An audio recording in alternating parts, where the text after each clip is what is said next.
Okay, it's 10 o'clock. Okay, my computer is indicating it is 10 o'clock. So at this time, I'll call to order the December 1st, 2022 agenda of the Douglas County Board of Commissioners. I would ask that everybody here in chambers, please silence your electronic devices so that we don't interrupt speakers. And I'll call on, ask you to please stand and remove your hats if appropriate, for the Pledge of Allegiance to be led by Clerk Treasurer Amy Bergens. Please join me in the pledge. I pledge allegiance to the flag of the United States of America and to the republic for which it stands, one nation under God, indivisible, with liberty and justice for all.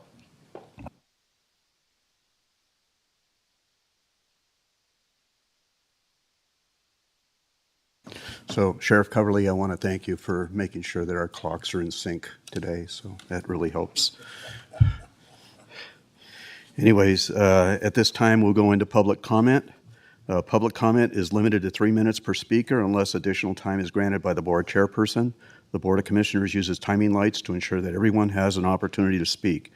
You will see a green light when you begin, and then a yellow light, which indicates that you have 30 seconds left and should conclude your comments. Once the light turns red, we ask you to please sit down. In addition to opening public comment will be also taken on agenda items, administrative agenda items that are identified for possible action and closing public comment. If you plan to speak on a specific agenda item that is on the administrative agenda and identified for possible action, we ask you to then please provide your comment when that agenda item is heard. So at this time, public comment will be taken on those items that are within the jurisdiction and control of the Douglas County Board of Commissioners. Is there any public comment here in chambers? We ask you to please approach the podium. We ask you to print your name for the record and then state your name, and your time will begin when you begin speaking. Thank you. Thank you, Chairman Gardner and members of the Commission. Thank you for the opportunity to speak here today. My name is Stan Barnes, and I live in Gardnerville. Douglas County Sheriff's deputies have been in salary negotiations with the county since March of 2022. They are not asking the county to sign an unreasonable contract. Our deputies are compensated at levels well below neighboring jurisdictions. Deputies in neighboring counties are paid 20 to 47% more than Douglas deputies. Neighboring counties offer longevity pay and medical retirement. Douglas does not. Related to this discrepancy, some county officials have made comments like, vacant positions put more weight on other employees, creating burnout, and adjusting compensation to more closely reflect rates of pay for the market in the region is a critical step forward. And Douglas County is falling behind in terms of market compensation. It is increasingly difficult to recruit and retain qualified employees.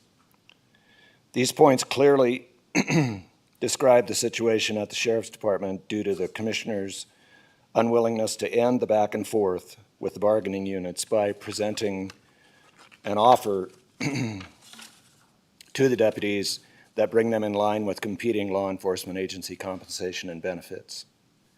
The safety of our community is at risk if you do not propose a compensation and benefits package to the deputies that will attract the best of the best in community policing and reward those deputies who have stuck it out in the hope of the pay and benefits they are asking for to bring them more in line with other agencies in our region. Negotiations have drawn out for so long that the department has lost many deputies to other agencies, and the deputies who have so far decided to stay have lost pay that they should have received. The county should make their reasonable offer retroactive to the end of the contract that expired for those deputies to recover their losses. Is the work that our deputies are doing not worth a competitive wage? Our deputies have been shot, beaten, run over by vehicles. Even with all this, they return to work to do their duty of protecting the citizens of Douglas County. A competitive wage and benefits package is the only way for the commission to show they truly appreciate the hard work these men and women do for all of us, and to attract top-notch candidates to fill the positions that are currently vacant. Thank you for the time and commitment you have made to serve, and please present our deputies with an offer we can all be proud of. Our children and grandchildren are counting on it. Thank you.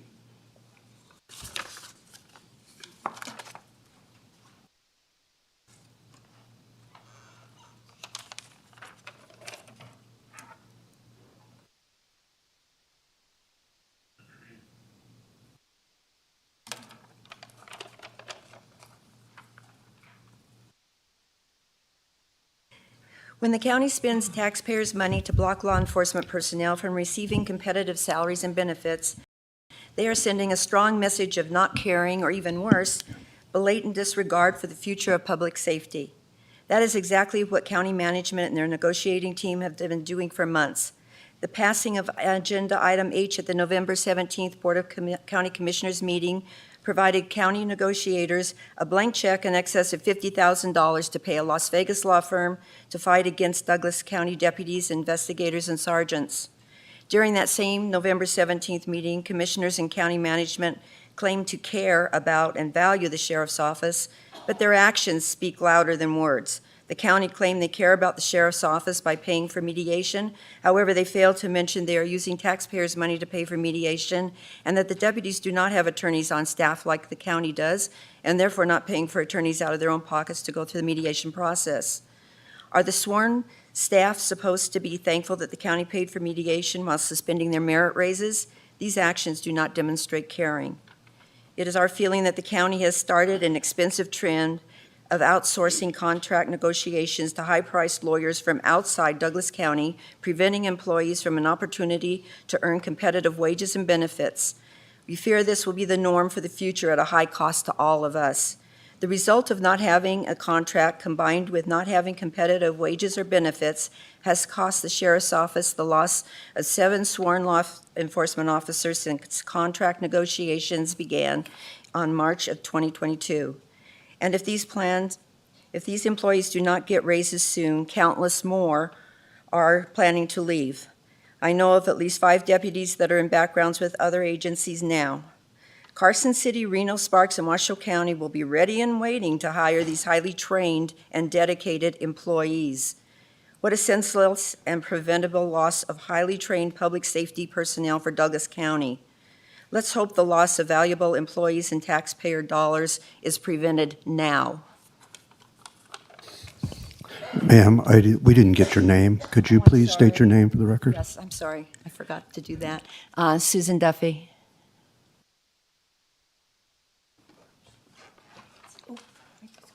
I did sign. Okay. Thank you.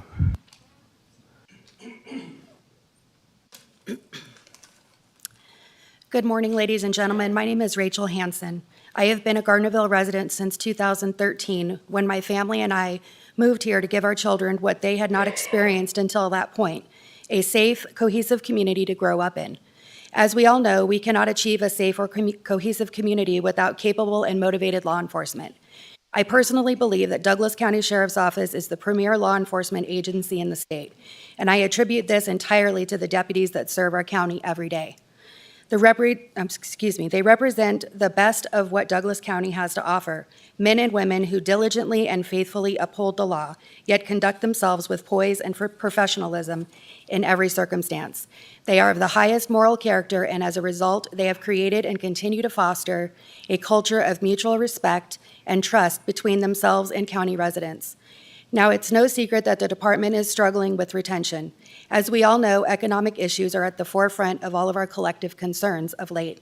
A trip to the gas station or grocery store will confirm that to anyone. Neighboring law enforcement agencies are taking advantage of this by offering our deputies substantial raises and the opportunity for greater advancement.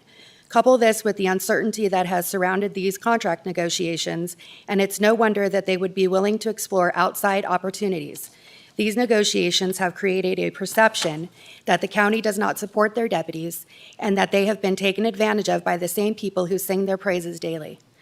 We have the means to compensate our deputies at a competitive rate to the agencies that are poaching them from us. This issue has been clearly stated by county leadership to be a low priority. If this continues, then we need not wonder why our esteemed deputies will continue to leave DCSO for better opportunities. As with any relationship, this is a two-way street. Douglas County Sheriff's Office holds up their end of the bargain every day. It's time that we honor our responsibilities to our deputies and ensure that they are compensated fairly.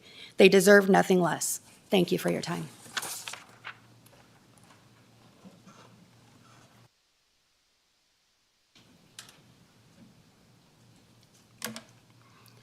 Commissioners, good morning. David Vogt, Vice Chair of the Oliver Park GID, here in support of the passage of the ordinance on your action item number 8, which would limit on-street parking during the winter in our GID. I feel that's very important for public safety concerns.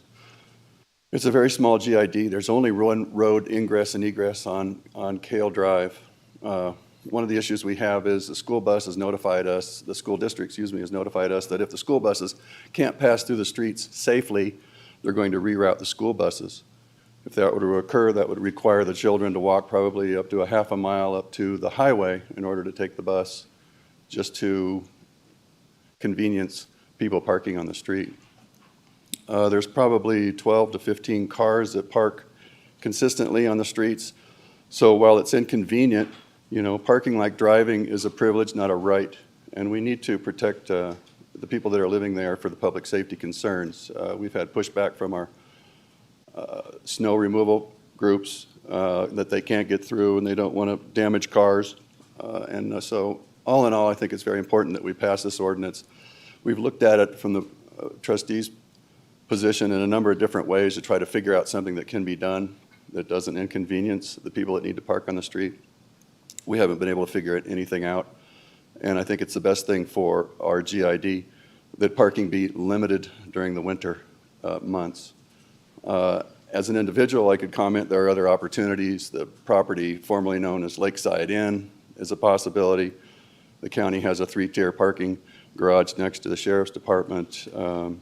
There's other properties that could be acquired to provide parking, but that's probably more of a private owner's concern than the GID's. In any event, from the GID's concern and from the public safety perspective, we feel that it's imperative that this ordinance be passed. Thank you so much.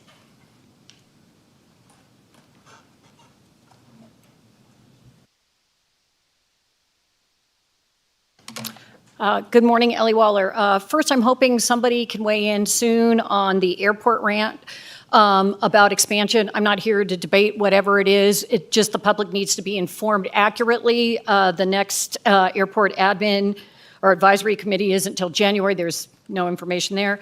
I'm also here to talk about NDOT 50 corridor. I know we're not talking about that until next year, but I want to give a couple personal experiences. I attended the VHR meeting yesterday. I drive from here to the Kale Center. There was only 10 people on the road with me, which is kind of nice, but I was doing the prescribed 45 miles an hour in the correct zones. I had people passing me from my lane, people passing me on the.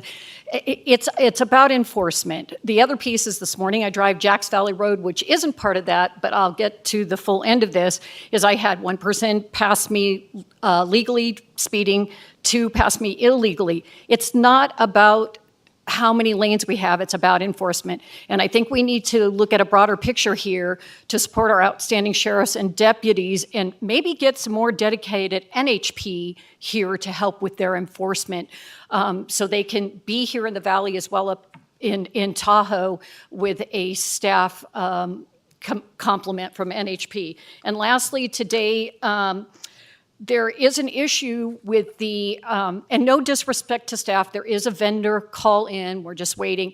The search mechanism on past meetings has been disabled for a while. I use it often. We still have access to data. I do not believe that there's a legal ramification. It's time consuming for myself, the public, staff to have to find past information to provide comprehensive and meaningful comments about items. So I'm hoping there's a resolution to that issue soon. Thank you.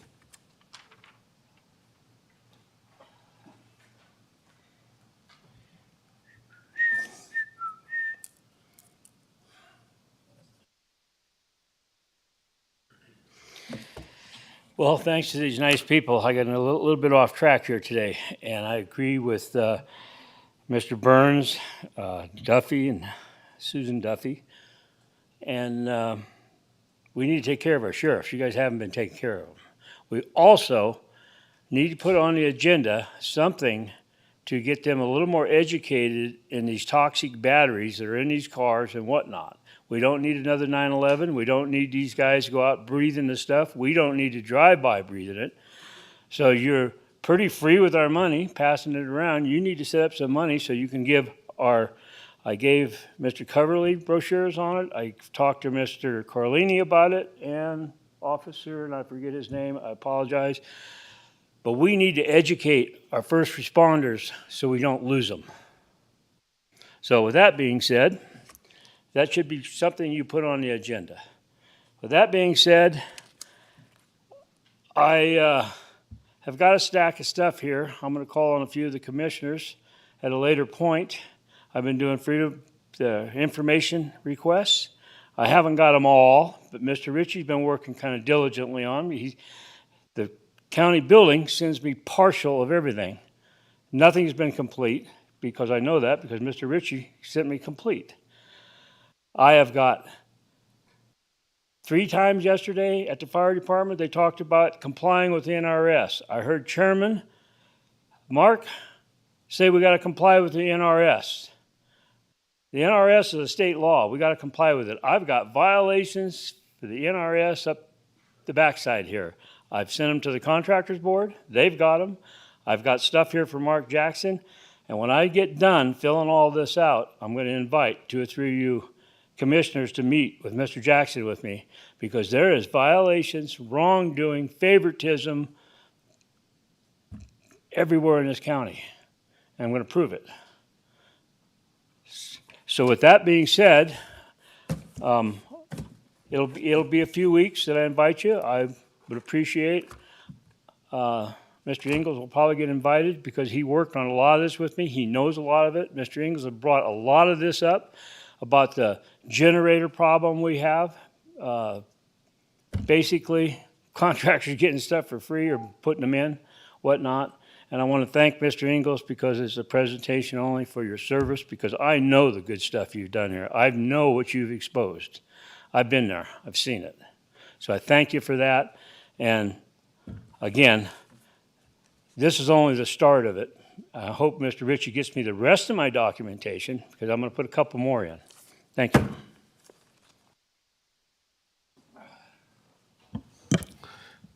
Thank you. Is there additional public comment here in chambers? Sensing none, Ms. Johnson, is there public comment online? Thank you, Mr. Chair. Marcia Johnson for the record. We do have a few people with their hand raised. I'm going to check on the first one. Jason, do you have opening public comment at this time?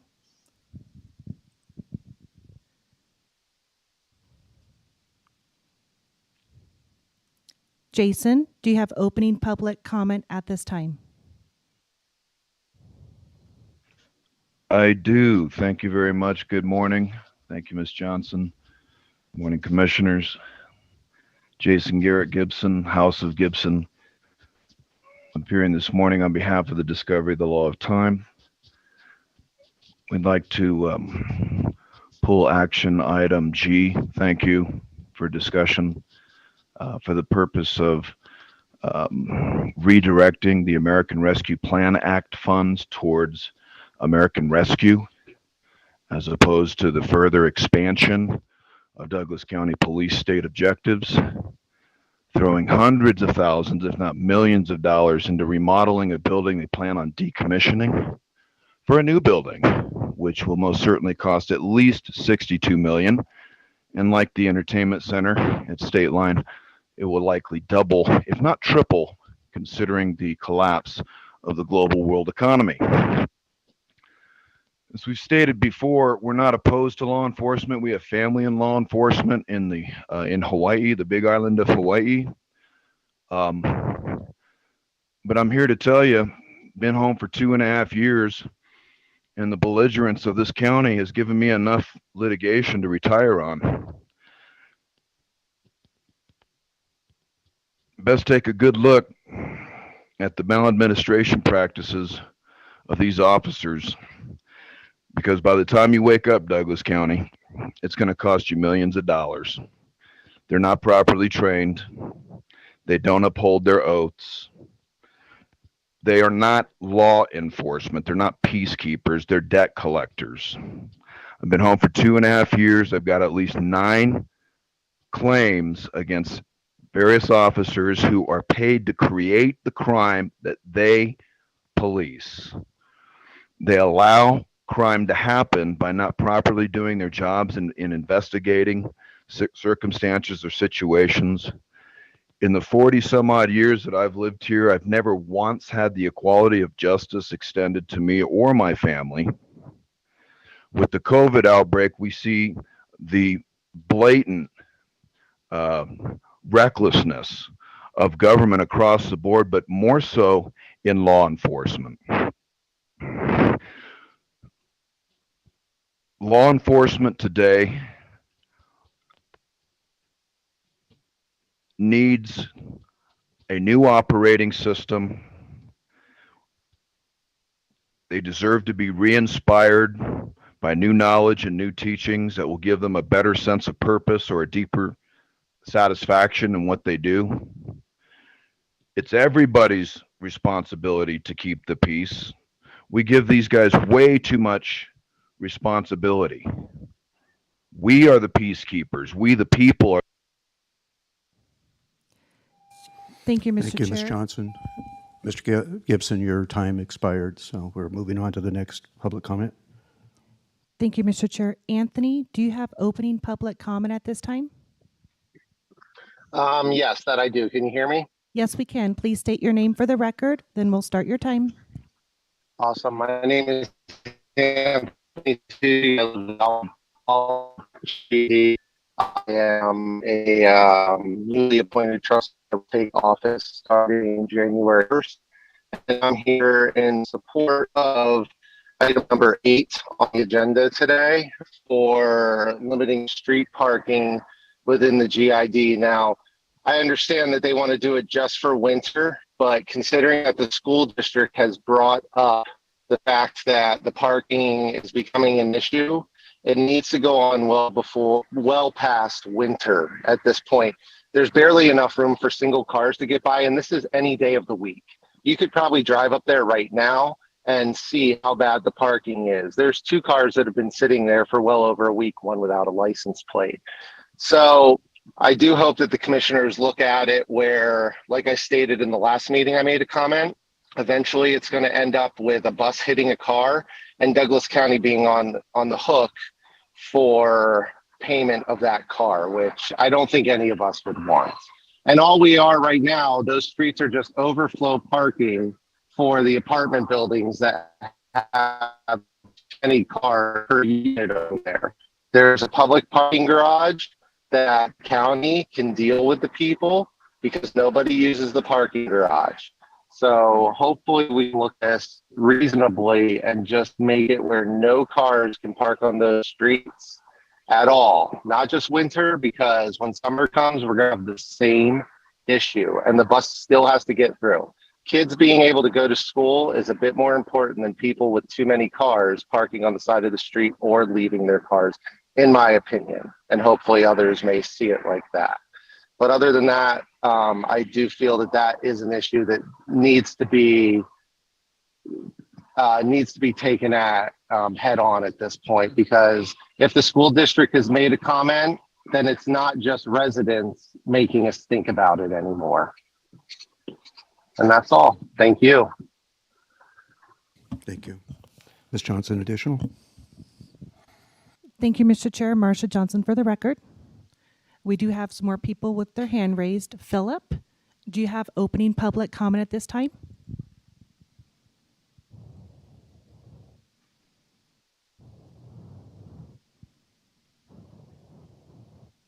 Philip, do you have opening public comment at this time? Click on it. Is that better? Please state your name for the record, then we'll start your time. Okay, thank you. Thank you. Good morning, commissioners. Thank you for giving me the opportunity to be heard. My name is Philip Schloss, and I'm a resident of State Line, Nevada. I'm concerned and not happy that the road diet issue as an agenda item for this meeting was removed. Why? At the request of the contractor, Wood Rogers, principal engineer to NDOT until February is why. Accepted excuse was upcoming holidays. February may be a more realistic time frame. How so? Well, I don't know. We're all at work today, and I think we'll be in for the next 2 weeks until February. We'll be doing the same. So in the meantime, I'm thinking you could have had this as a discussion item today to start gathering more information, apparently not available to NDOT, TARPA, Lake Tahoe Visitors Authority, and NDOT representative of District 2. Through discussions with our great, and maybe today would be a good time to have discussions with the great Douglas County Sheriff and with the Nevada High Patrol to determine why there's lack speed enforcement of Highway 50, which we already heard one incident today, and their thoughts about the traffic safety of 2 lanes versus 4 lanes, and which aids an emergency activation like the Caldor fire, 2 lanes or 4 lanes, and which are more likely to create traffic jams, 2 lanes or 4 lanes. And what can they do to improve enforcement? What else can the county do to increase awareness of speed limits, awareness of pedestrian and intersection crossings? I'm hopeful we can see this on the December 15th meeting. An agenda, I hope you invite the NDOT representative of District 2, TARPA, and the Visitors Authority to the meeting, or make them aware they can do so via Zoom, or possibly ask these questions of them in a letter to them. And evidently, as we talk about traffic safety, there must not really be an issue of traffic safety. And those who live along Highway 50, well, maybe we're really out of our minds to think that there is. And then to think that maybe there is more immediate resolution to this. And evidently, we'll have to wait 2 years or more for it to be increased. Traffic safety, really. NDOT, TARPA, county commissioners, the Vacation Authority know this hazard, know the solution, and are going to make us wait until they complete or perfected their plan for more acceptable road diet. NDOT estimates another 2 to 5 years to implement. I speculate that NDOT representative of District 2 has no awareness of the road diet plan for East Lake Tahoe, even less so about the traffic situation that has brought the road plan to the east side of Lake Tahoe. So if traffic safety is the real issue, why did one commissioner who attended the November 1st, actually it was November 3rd, 2022 NDOT Board of Directors in Carson City did not state his possession? And why did chairman of the county commissioners did not attend to let the NDOT know of his publicly stated position? Quote, I'm against any 4-lane reduction, against the roundabout at the intersection of Highway 28 and 50, and I'm against any pedestrians or bikers close to the highway. Thank you, Mr. Ms. Chair. Johnson. Marsha Johnson, for the record. We do have a couple more people with their hand raised. Elizabeth, do you have opening public comment at this time?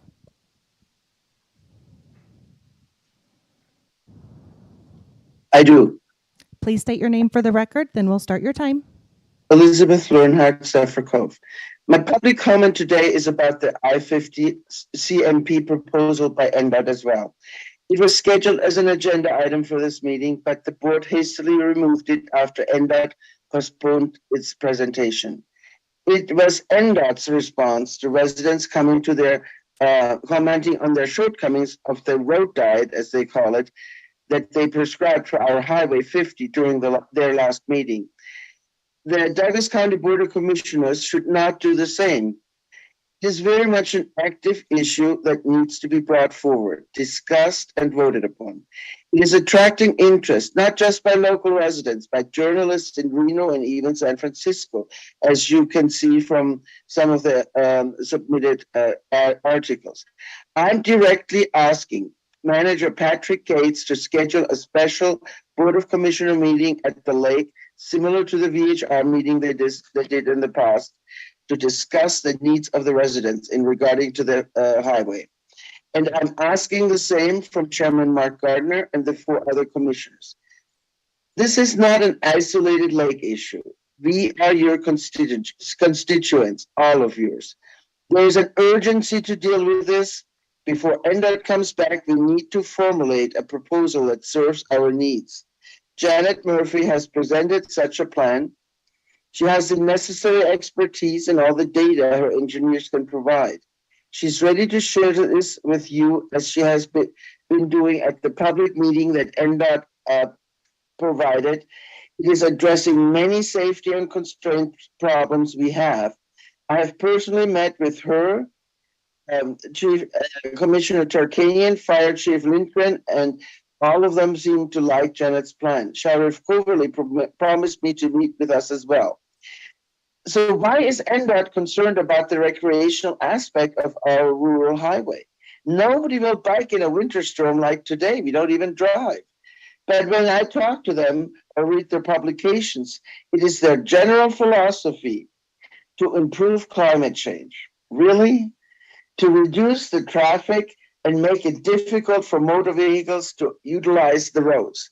Calling it the road diet, it implies that our roads are ill and need a remedy to cure them. Where's the law that gives NDOT jurisdiction to impose woke and unproven ideas on the public? Thank you. Thank you, Mr. Chair. Marcia Johnson for the record. We do have one other person with their hand raised.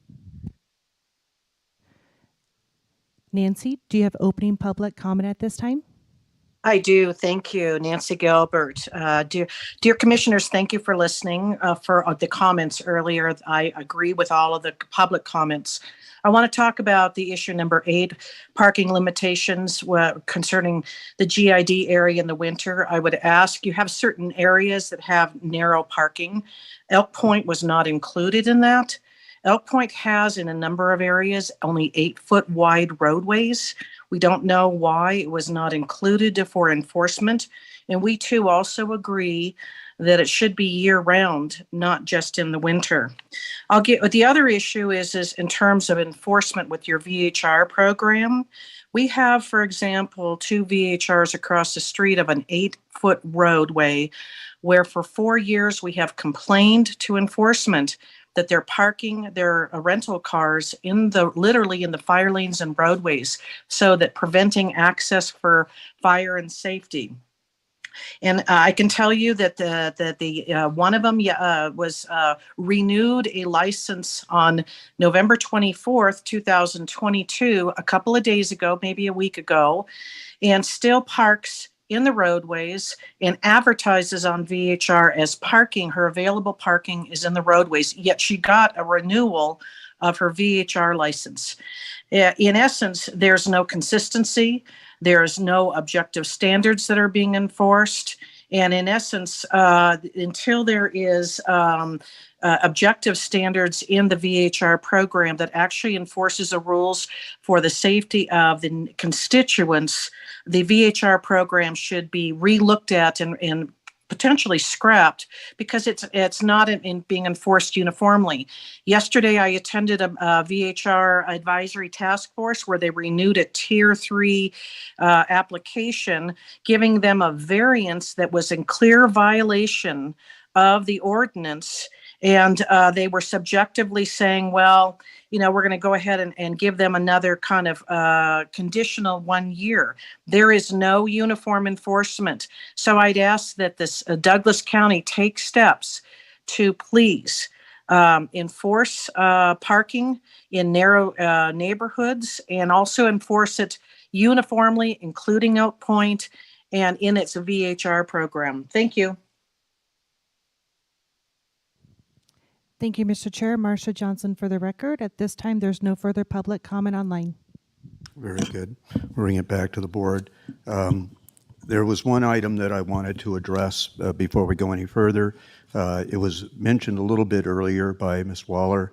Our emails, I believe probably all 5 commissioners have had their emails explode this last week regarding the airport scuttlebutt in regards to expansion of our airport and the possibility of bringing in larger airplanes. I want the public to understand that I did meet with Bobby Thompson, our airport manager, on Monday.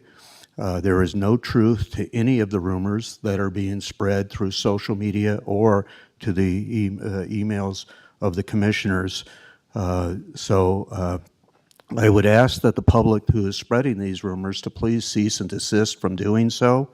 And if they have any further questions regarding the possible, what they consider to be airport expansion, please take the opportunity to go out and visit our airport personally. And Bobby Thompson or the manager, Frank Melnock, will be glad to meet with you and talk with you about that. In addition to that, the airport is scheduling a public town hall meeting at the Community Center, or Douglas County Community Center on Waterloo at 6 o'clock next Tuesday night, the 6th of December, the 6th of December. So please take an opportunity to visit that as well and ask whatever questions you might have in that regard. But once again, the commissioners don't need our emails blown up over it. Social media is being incorrect, and all the information that is being spread is incorrect. So please take an opportunity to spread that information that all of that is false. Any other commissioners have anything else they wish to say? Okay. At this time, then, we'll go into the approval of the agenda. Entertain a motion to approve the proposed agenda as presented. Mr. Chairman, I move that the agenda be approved as presented. Motion by Commissioner Rice, seconded by Commissioner Engels to approve the agenda as presented. Since no further discussion, all those in favor signify by saying aye. Aye. Motion passes 5-0. Approval of previous minutes for possible action. Discussion to approve the draft minutes of October 20th, 2022 regular meeting of the Board of County Commissioners. Entertain a motion to approve the previous minutes. So moved. Second. Motion by Commissioner Noasad, Commissioner Rice seconds to approve the draft minutes of October 20, 2022 regular meeting of the Board of County Commissioners. Since no further discussion, all those in favor signify by saying aye. Aye. Motion passes 5-0. We go into the consent calendar. Entertain a motion to approve the consent calendar as presented, items A through I. Mr. Chairman, I move that we approve the consent calendar as presented in items A through I. Okay. Motion by Commissioner Rice, seconded by Commissioner Noasad Engels to approve the consent calendar items A through I. Since no further discussion, all those in favor signify by saying aye. Aye. Okay, motion passes 5-0.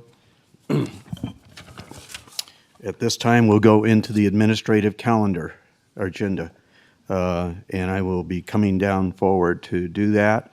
I'm going to change things up a little bit on this. We have the presentation to the Lady Tigers golf program as item number 4. I'm going to move that to number 1. With the hopefully with the indulgence of Mr. Settlemeyer and Mr. Wheeler and Mr. Engels, but I believe these young ladies have been released from school to do this, and so we want to get them back into school. So, anyways, I'm going to come down forward and do that. And Commissioner Tarkanian, would you like to join me down there with that? I will not only join you, but I think you just lost all their votes when they get to be 18. They would much rather miss school.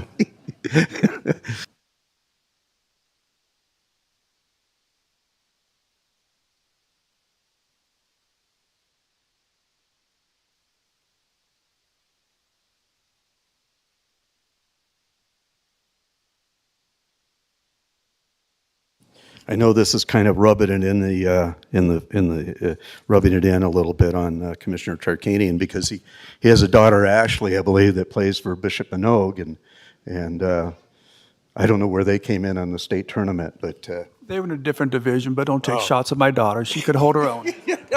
okay. So I know Commissioner Commissioner Tarkanian always enjoys being involved in this, so I wanted to invite him down for that. So with that, and this is not to slight, and I think that's very important we understand that. This is not to slight any other great athletes we have at Douglas High School, because we have a great athletic program, okay? We really do. And probably we should be recognizing all of them. However, this is an unprecedented feat in my understanding, in that not only did we win the state championship, but this is 2 years in a row. Is that right, JD? So anyways, I think that's important to recognize. I don't know that you're going to be able to sustain that in year 3. You think so, huh? How many of these young ladies graduate? 2 of them out of the, how many? Out of 6. Okay, so that's a substantial loss, 1/3 of your team. So, okay, well, hopefully you have some juniors that are coming along. So anyways, with that, I would like to invite you, JD, and the rest of the team and the rest of the coaches and whoever else might be here that wants to participate in this.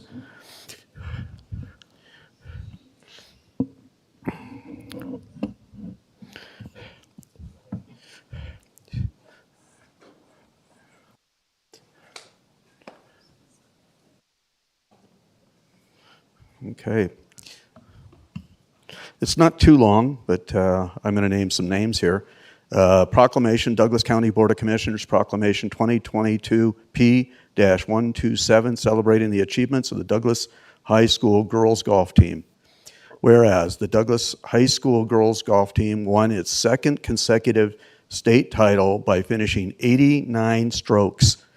And that's a significant number, obviously. I usually shoot an 89, but I usually get to like hole number 8 or 9 to do that. Okay, so that's a significant number.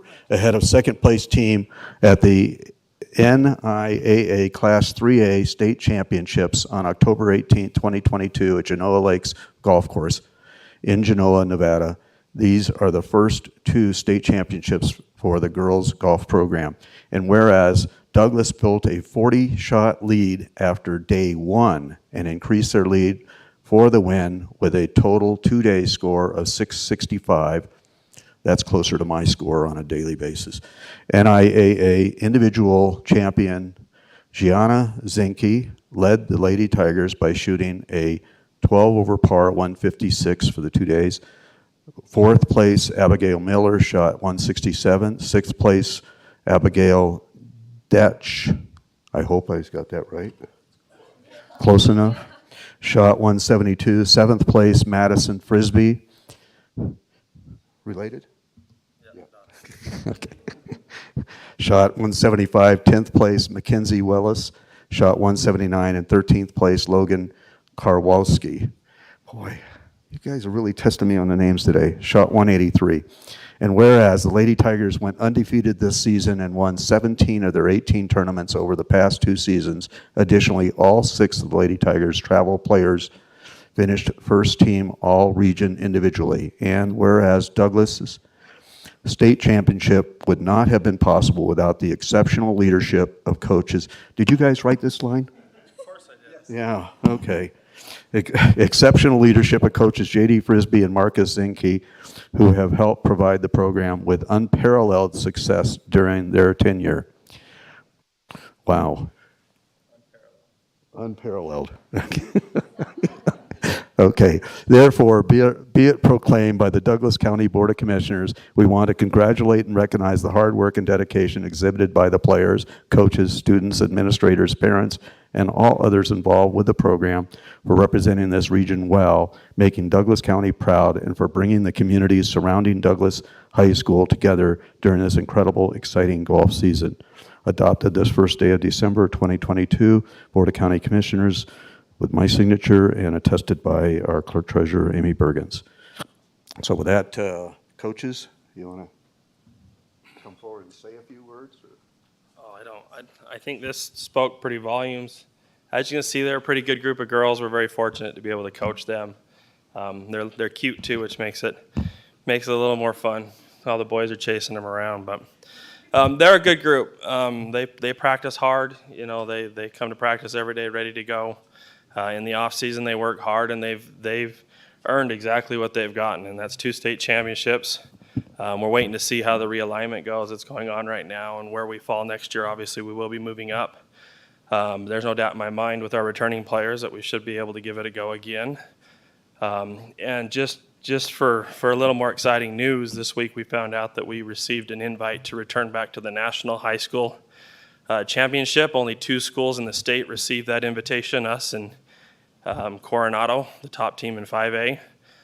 So we will be taking a group back there to Texas Frisco this year. Last year we went to Pinehurst, North Carolina. So really good opportunity. It's really cool to be able to see the success and them reap the rewards from their hard work. So we're proud of them. We thank the commission for having us here today. This is really neat. These girls work hard, and now to see that they're being recognized for that hard work, it means a lot, and it helps our program a lot too to get the word out that there is success in the Valley. We want to build on this. So thank you so much for having us here today.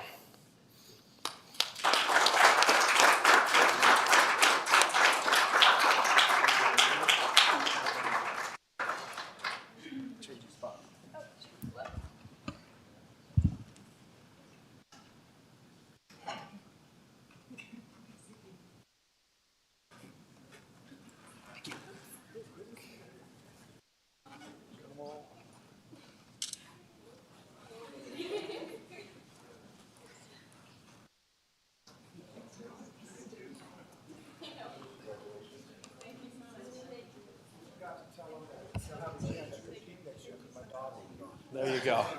And thank you for letting us move forward and getting these girls back into class.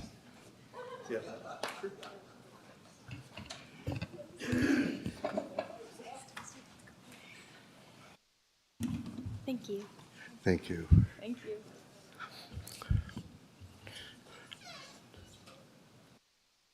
Now we have room for all those folks sitting out in the lobby.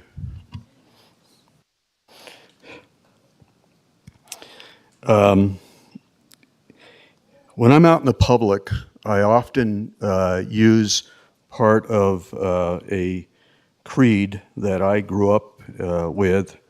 I joined the Junior Chamber of Commerce when I was 22 years old in the town of Monrovia, and became familiar with a 7-line creed that organization adopted. And I quote that creed often when I'm out in the public because it identifies different areas of our lives that are really important. The last line of that creed, it comes to mind today when we recognize the next 3 gentlemen. The last line of that creed is, "Service to humanity is the best work of life." I'm going to repeat that. Service to humanity is the best work of life. It can be better illustrated, I think, maybe service to community is the best work of life. And I believe that these gentlemen that we're going to be recognizing now have exemplified that. And that's why we wanted to present these proclamations today in recognition of their service to our community. First of all, of course, we have our State Senator James Settlemyre, who has served 12 years in the state Senate and is termed out and chose not to run for additional elective office, but certainly has been an important member of our community.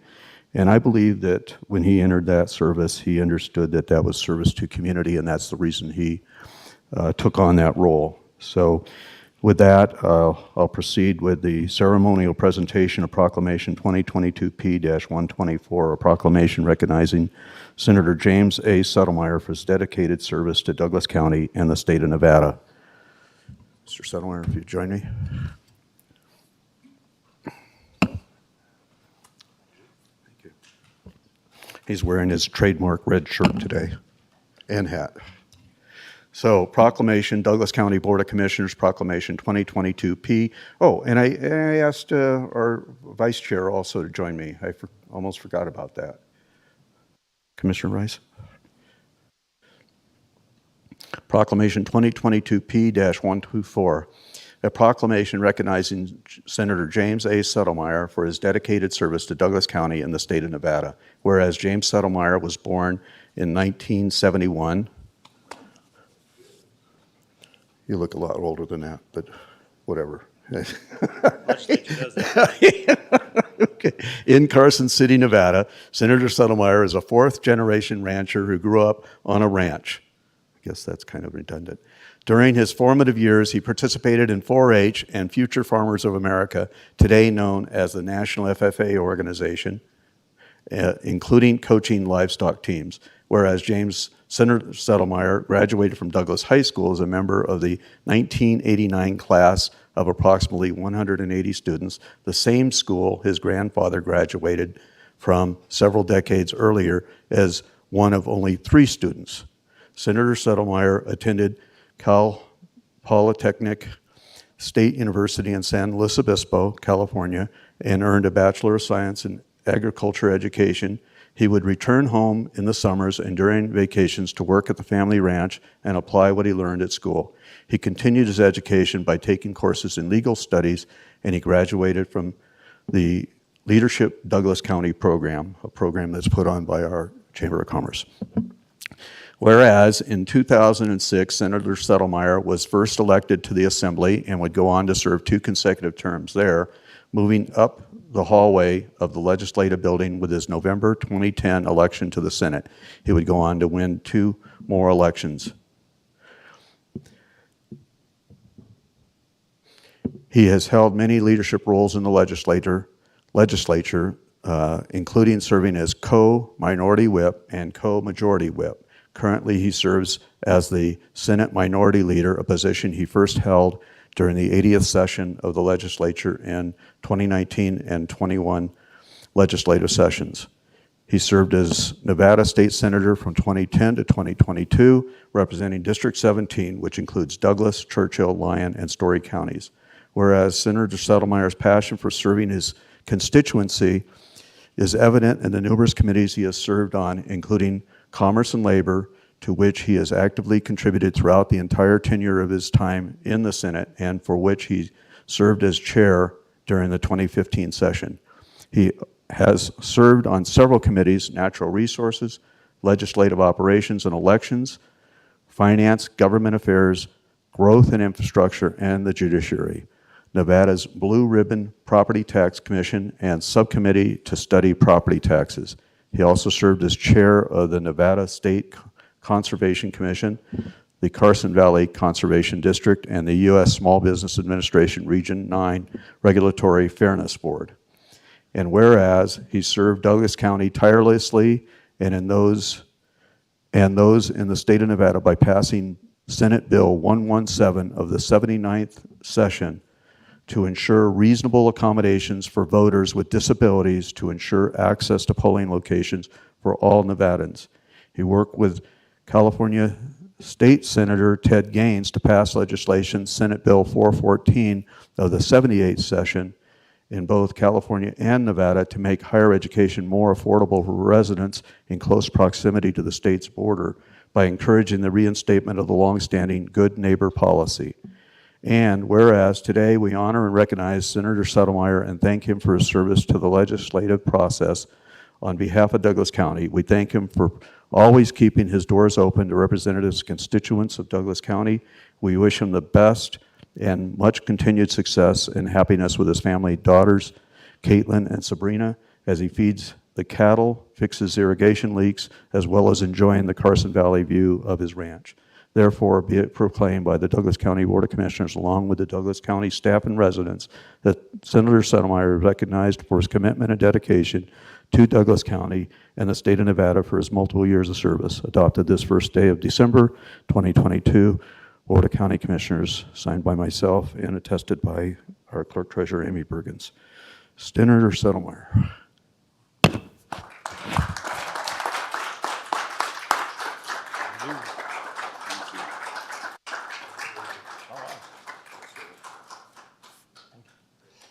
It's been an honor and a privilege to represent Douglas County. My family's been here for a few years. My grandfather, when he was alive, remembered the first paved road. My father remembered the first stop sign. I remember the first stop light. And my daughter has the distinct honors of knowing the first roundabout. With that, I'll call it a do. Thank you. Hopefully you didn't get the first ticket. Not the first. Did you? A few. I believe our sheriff has something also that he wishes to present.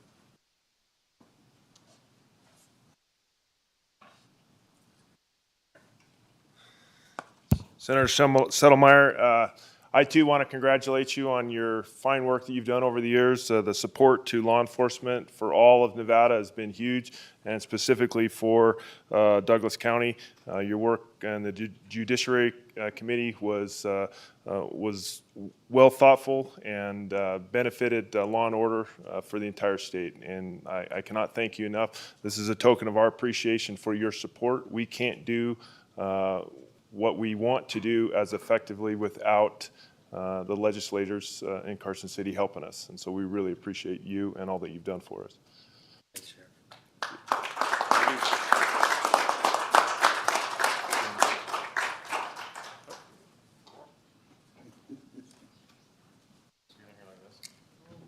However you want to do it. I have no idea. I just forgot.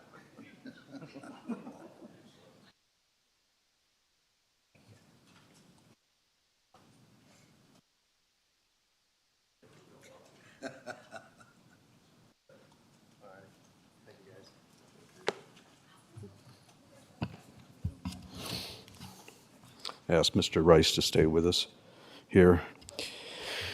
The words I spoke earlier also ring true with this next gentleman, and that is the ceremonial presentation of Proclamation 2022 P-125, a proclamation recognizing Assemblyman Jim Wheeler for his dedicated service to Douglas County and the state of Nevada.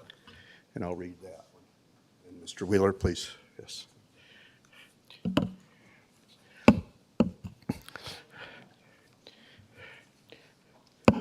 Proclamation, Douglas County Board of Commissioners, Proclamation 2022 P-125, a proclamation recognizing Assemblyman Jim Wheeler for his dedicated service to Douglas County and the state of Nevada.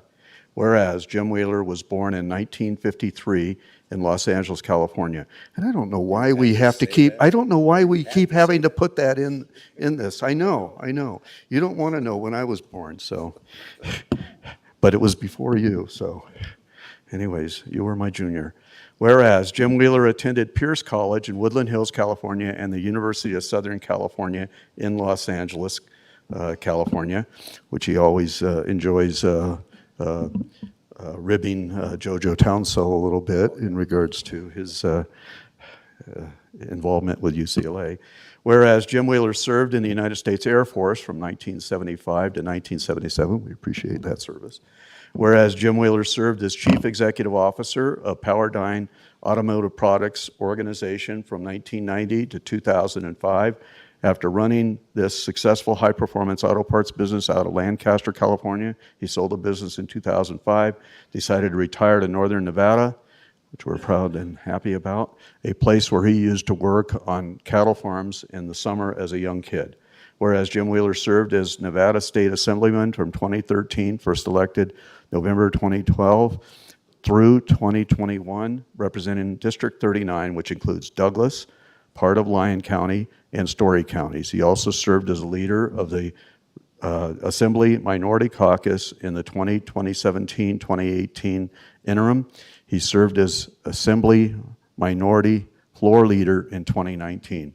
And whereas Jim Wheeler has served on a number of legislative committees, including Growth and Infrastructure, Natural Resources, Mining, Corrections, Judiciary, and Ways and Means. Whereas he served Douglas County to bring forward and pass multiple bills and fought for the First Amendment, the Second Amendment, and the Fourth Amendment, water rights, law enforcement, educational choice, parental rights, military and veterans, and for the humane treatment and management of state-owned feral horses in the Virginia range, which gained recognition for Nevada by creating the largest fertility-controlled darting program in the world. I bet you didn't know we knew all that, did you? I'm trying to figure out where you got it all. Well, it's a secret. Whereas today we honor and recognize Assemblyman Wheeler and thank him for his legislative service on behalf of Douglas County. We thank him for always leaving his door open to his constituents. We wish him the best and continued success and happiness in his future endeavors. Therefore, be it proclaimed by the Douglas County Board of Commissioners, along with Douglas County staff and residents, that Assemblyman Wheeler is recognized for his commitment and dedication to Douglas County and the state of Nevada for his multiple years of service, adopted this first day of December 2022, Douglas County Board of Commissioners.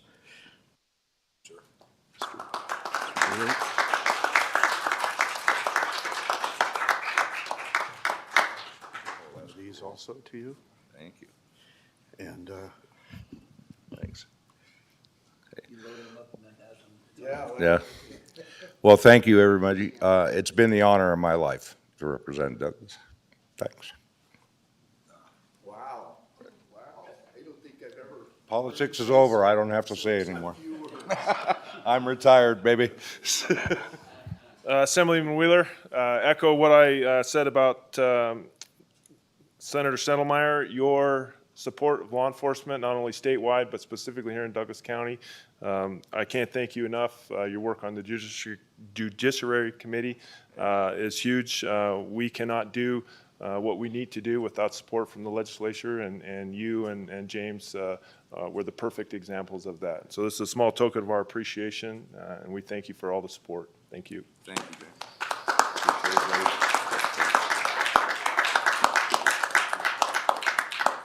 That's it. Oh, did you? Oh, no, I guess.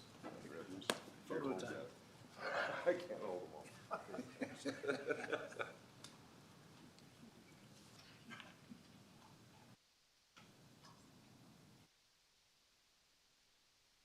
Thanks, guys. Want me to carry it to the car for you? Oh, yeah. Someone young like you. Yeah. As of yesterday.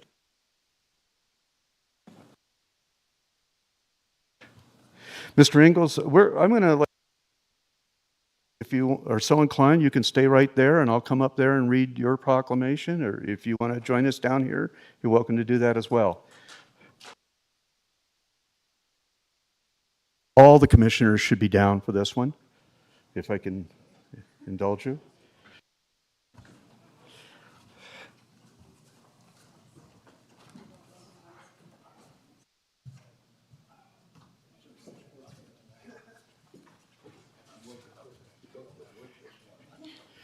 And I know that Mr. Ingles, Commissioner Ingles' wife is in attendance, so I'd ask Maria to please come forward also and join your, well, you can get a picture afterwards. Come up and join your husband. This, it takes a lot of work, and sometimes we fail to recognize the spouse that's involved in the work that a commissioner takes on, or any public figure takes on. So it's only appropriate that we have Commissioner Ingles' wife with us. So thank you for your service as well. Okay. So proclamation, Douglas County Board of Commissioners Proclamation 2022P-126, a proclamation recognizing Douglas County Commissioner John Ingles for 4 years of dedicated service to Douglas County. Whereas Commissioner John Ingles was elected, see that? We didn't put your birthday in. Yeah, okay. Commissioner John Ingles was elected to the office of Douglas County Commissioner in November 2018 and took the oath of office as a member of the commission in January 2019. He was selected by his fellow commissioners to serve as chairman in 2021. Whereas Commissioner Ingles was a strong supporter of law enforcement community, he advocated for the creation of 3 additional Douglas County Sheriff's Officer positions and 2 Douglas County Code Enforcement Officers positions during his tenure. Whereas Commissioner Ingles demonstrated his dedication to the United States and the veterans of this community by facilitating the naming of a street, Axelson Way, in Genoa in honor of United States Navy SEAL Matthew Axelson, who died while serving in Afghanistan in 2005, and the Axelson family. Whereas Commissioner Ingles was a champion of the arts and culture in Douglas County, he worked with the Northern Nevada Development Authority to bring movie production companies to the area to support and revitalize the local economy. And whereas Commissioner Ingles remained devoted to ensuring that transparency, financial sustainability, and leadership were deemed a top priority in Douglas County. He was instrumental in promoting and improving fiscal integrity in Douglas County. He ensured qualified employees served in administrative positions to lead the county and upheld principles and practices of the county to the highest standard. Whereas Commissioner Ingles was committed to protecting the natural resources of Douglas County and was dedicated to providing for the maintenance and infrastructure necessary to meet current and future service levels for roads, county facilities and assets, sewer, water, and stormwater. And whereas Commissioner Ingles remained devoted to ensuring that transparency, financial sustainability, and leadership was deemed a top priority. He was instrumental in promoting and improving fiscal integrity in Douglas County. He ensured qualified employees served in administrative positions to lead the county and uphold principles and practices to the highest standard. Whereas Commissioner Ingalls demonstrated his dedication to Douglas County citizens by advocating for his constituents. In his capacity as a commissioner, he represented his principles and the interests of the citizens of Douglas County first, not the special interests of or the bureaucracy. He kept his word, including his pledge not to raise taxes. And whereas Commissioner Ingalls demonstrated his dedication to Douglas County through his support to uphold the goals and ideals set forth in the Douglas County Master Plan, he fought and maintained his stance to enforce slow, manageable growth initiatives to maintain Douglas County's small-town charm. He ensured that development in Douglas County adhered to the standards of the citizens through his efforts to dissolve Redevelopment Area 2, halt the park development agreement, and stop the Tahoe Event Center. He led the discussion to place a moratorium on vacation home rental permits until the program could be revised to better fit with the character of existing neighborhoods. Additionally, he brought forward and worked with the commission to adopt the Douglas County Open Space Golf Course Ordinance. Therefore, be it proclaimed by the Douglas County Board of Commissioners, along with the Douglas County staff and residents, that Commissioner John Ingalls is recognized for his commitment and dedication to Douglas County and the state of Nevada for his multiple years of service. Adopted this first day of December 2022 by the Board of County Commissioners. Commissioner Ingalls.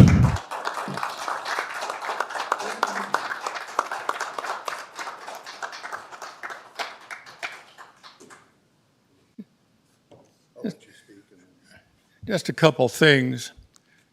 I went to college in Idaho, and it's a little known fact that I went to school with our sheriff's mom and dad. He comes from a good family, but I'll keep an eye on him as long as I'm around. The other thing is that I'd like, Marcia, are you here? Yeah. Oh, can you throw that photo up there?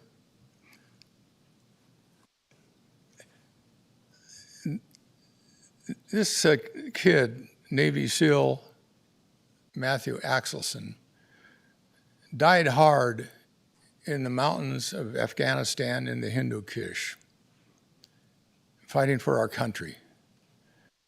His mom and dad, Donna and Corky Axelson, live in Genoa, very fine people, and he has 2 kids and a wife. And they miss him every day. And this is the kind of people that keep us free and safe.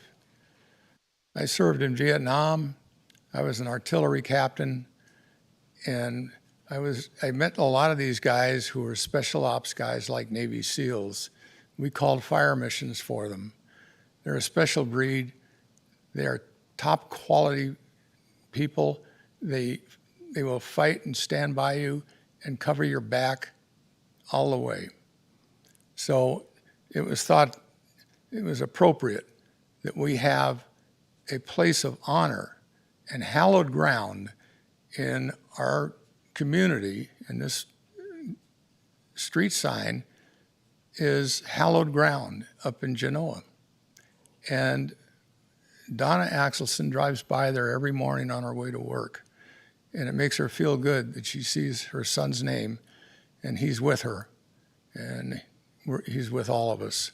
So if you ever get a chance to go out there and lay a flower, I'm sure that she would appreciate it. Thank you.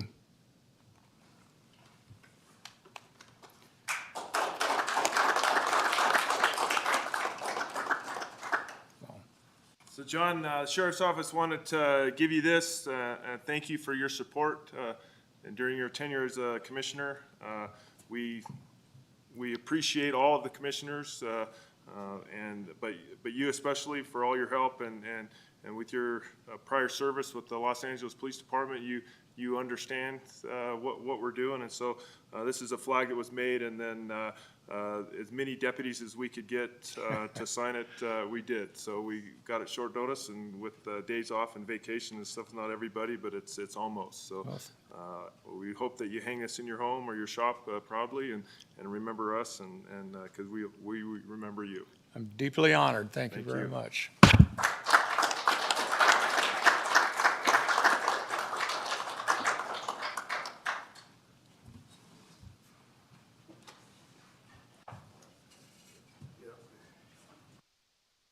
Maria, you want to come up also, please?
Can we have everybody's attention for a minute? There's a movie produced by Mark Wahlberg called Lost Survivor. It's about Matthew Axelson and what he went through, and there's a book, Lost Survivor. It's a pretty intense read, and you might find very interesting what this kid was all about. Thank you.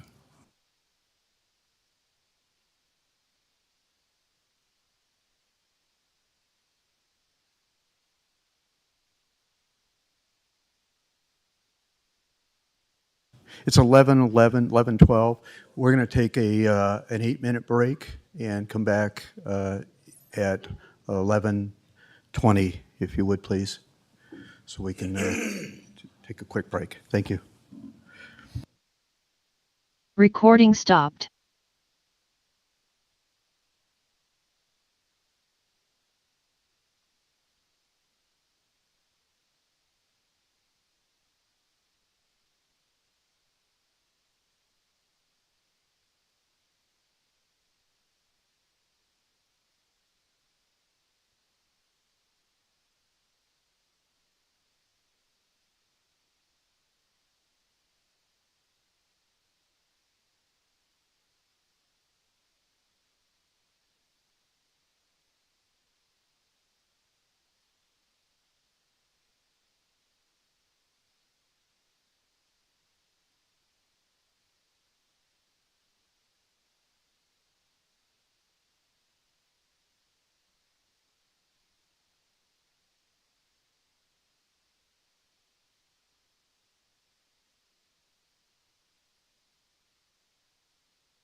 Recording in progress.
Okay, my computer is indicating it's 11:20, so we'll come back from recess, and we will go into the item 5 for presentation only. Introduction of Ordinance 2022-1611, an ordinance repealing Ordinance Number 93-593, which approved the original Carson Valley Business Park Development Agreement on June 3rd, 1993, and Ordinance 98-829, which approved the first amendment to the Carson Valley Business Park Development Agreement on May 7th, 1998, being presented by Ms. Morales O'Neill. I'm not exactly sure what your title is, so I hesitated there to. Good morning, Chairman Gardner. Kate Morales O'Neill, Principal Morales. Planner, Community Development. I'm sorry I'm standing today. I have officially realized I'm old and it's time to hire people to put on your Christmas lights outside. I had a little accident last night, but feels better standing than sitting down. This item is for introduction only, but if you do have any questions, I will do my best to answer them.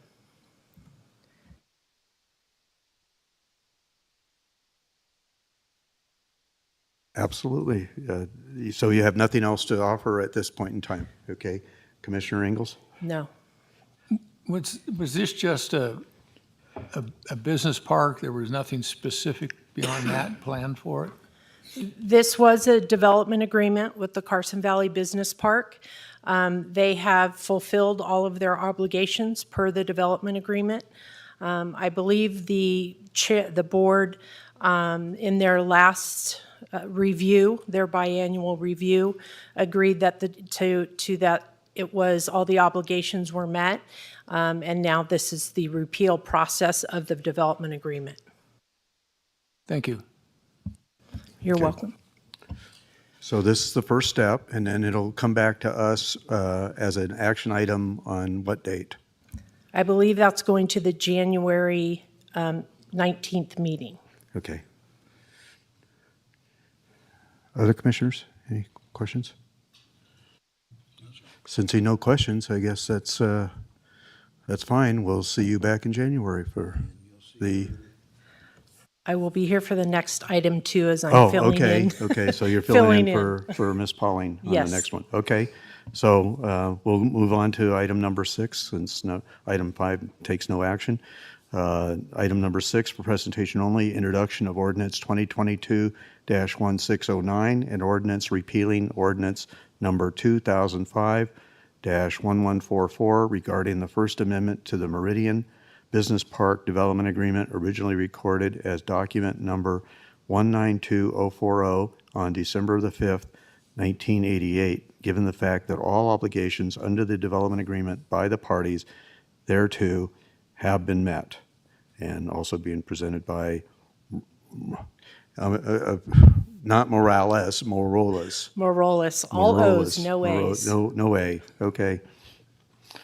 Pardon Yes, and Andrea Pauling, our deputy director, apologizes she couldn't be here. She actually attempted the day, was sent home, fever, cold. She really was going to try to plow through this today, but I said, please stay home, take your cooties with you, and we will see you on another day. But again, this item is introduction only, and will also be presented, come back as an action item on the January 19th meeting. Okay, and so all the obligations have been met, and so that's why we're terminating these agreements. Or looking to, I should say. Correct. We haven't taken that action yet, so, okay. Commissioners, any other questions? Sensing none, okay, there you go. Thank you so much. Thank you. Okay, now item number 7 for possible action. Discussion on an appeal challenging the revocation of a Tier 1 vacation home rental VHR permit. The subject VHR permit, account number 084-01820, was for a 4-person occupancy located at 324 Kingsbury Grade, APN number 13182651010.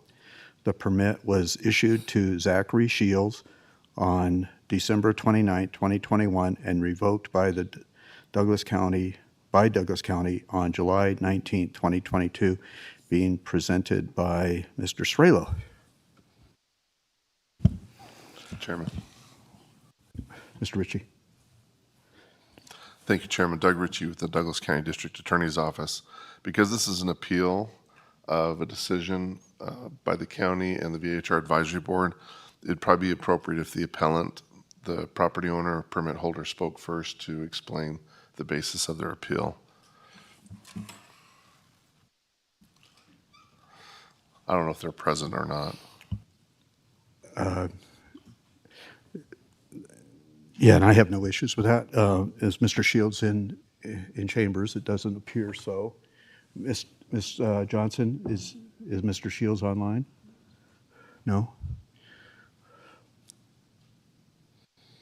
Did he give us any indication that he was going to be present today?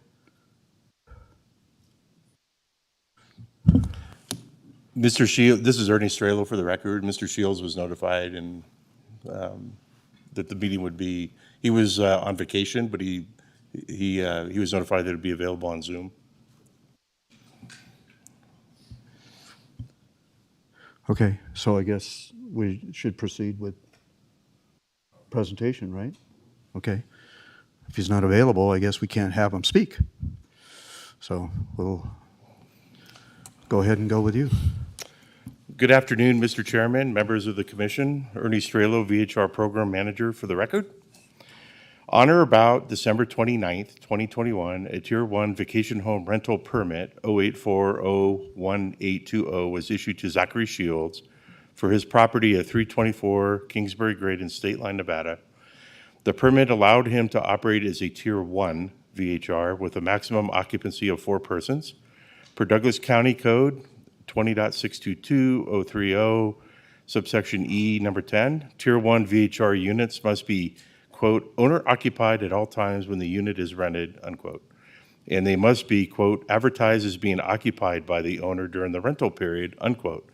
On or about July 19, 2022, Douglas County determined that the advertisements for 324 Kingsbury Grade did not comply with the requirements of DC 20.622.030, subsection E, number 10. Specifically, advertisements on Airbnb listed the entire unit as being available, and they expressly noted that the owner would not be in the area during stays. Douglas County issued a notice of violation, revoking the VHR permit. Mr. Shields timely filed an appeal to the VHR Advisory Board. On or about September 28, 2022, the VHR Advisory Board heard the appeal.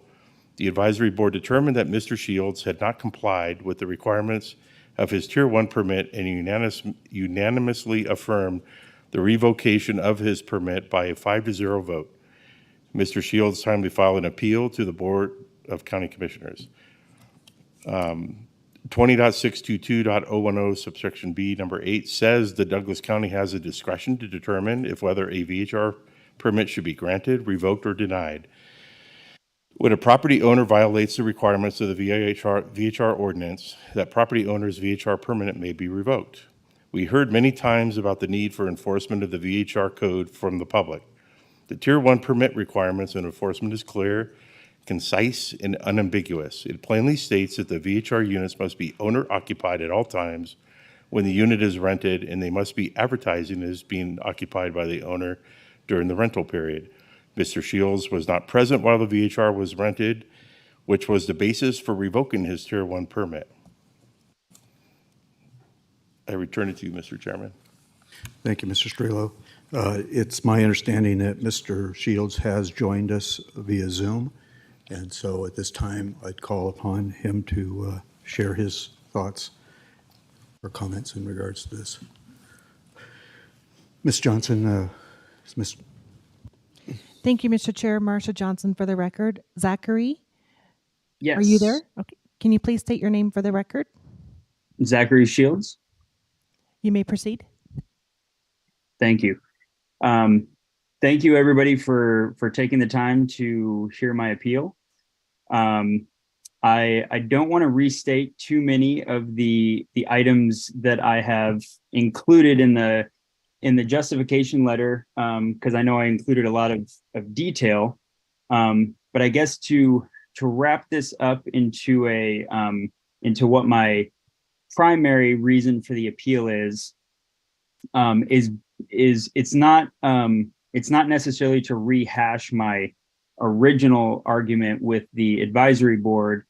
It is mostly to make an argument that the decision that the advisory board made, while I have no doubt it was in, due to their best efforts, and I think everybody tried to be fair and come up with the right decision. I think that the method for coming up with that decision, and also the information that they were provided from the county, and also just some confusion on the information during the hearing was inaccurate, and that didn't allow them to make an accurate decision. And that's essentially what my argument is coming down to. My original reason for appealing to the advisory board was because I should have been given an opportunity to correct a mistake on the application. And that's what this came down to. And that's why I thought it was I thought it would be more, I guess, simple than what it turned out to be. But my main argument for the initial appeal was because I simply made a mistake on the application, and that resulted in the violation.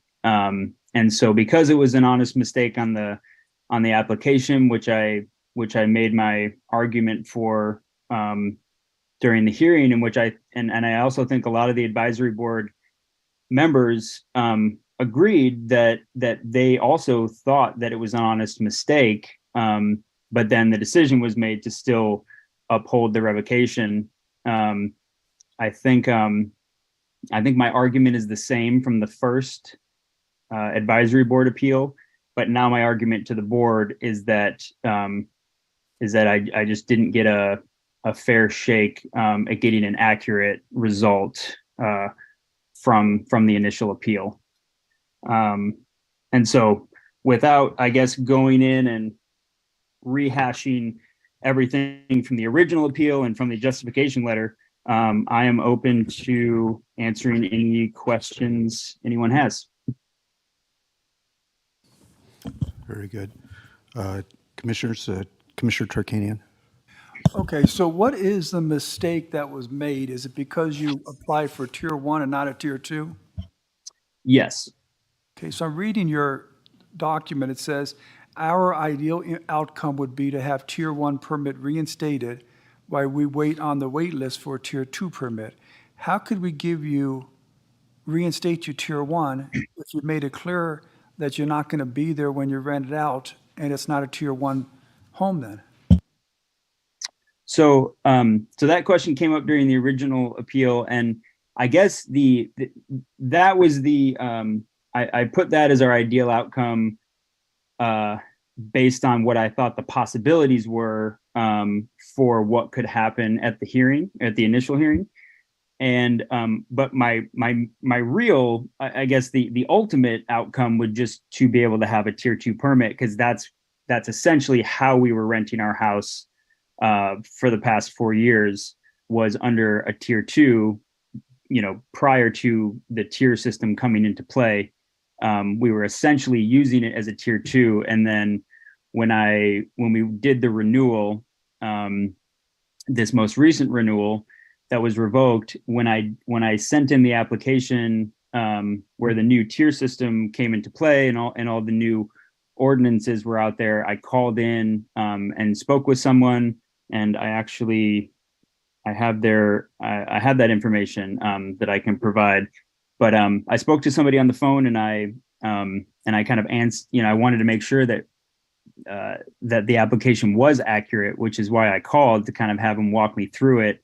I'm sorry. I don't mean to I do mean to cut you off, because you're not answering the question. So how long have you had a VHR permit? Did it predate our new regulations? Since 2018. Okay. And so when you renewed in, God, what is it now? Time's flying. 21 is when we started the new one? Okay, so when you renewed, however you say that, in 2021, you applied for tier 1. You must have noticed that there were different tiers and different standards. Why is this an honest mistake?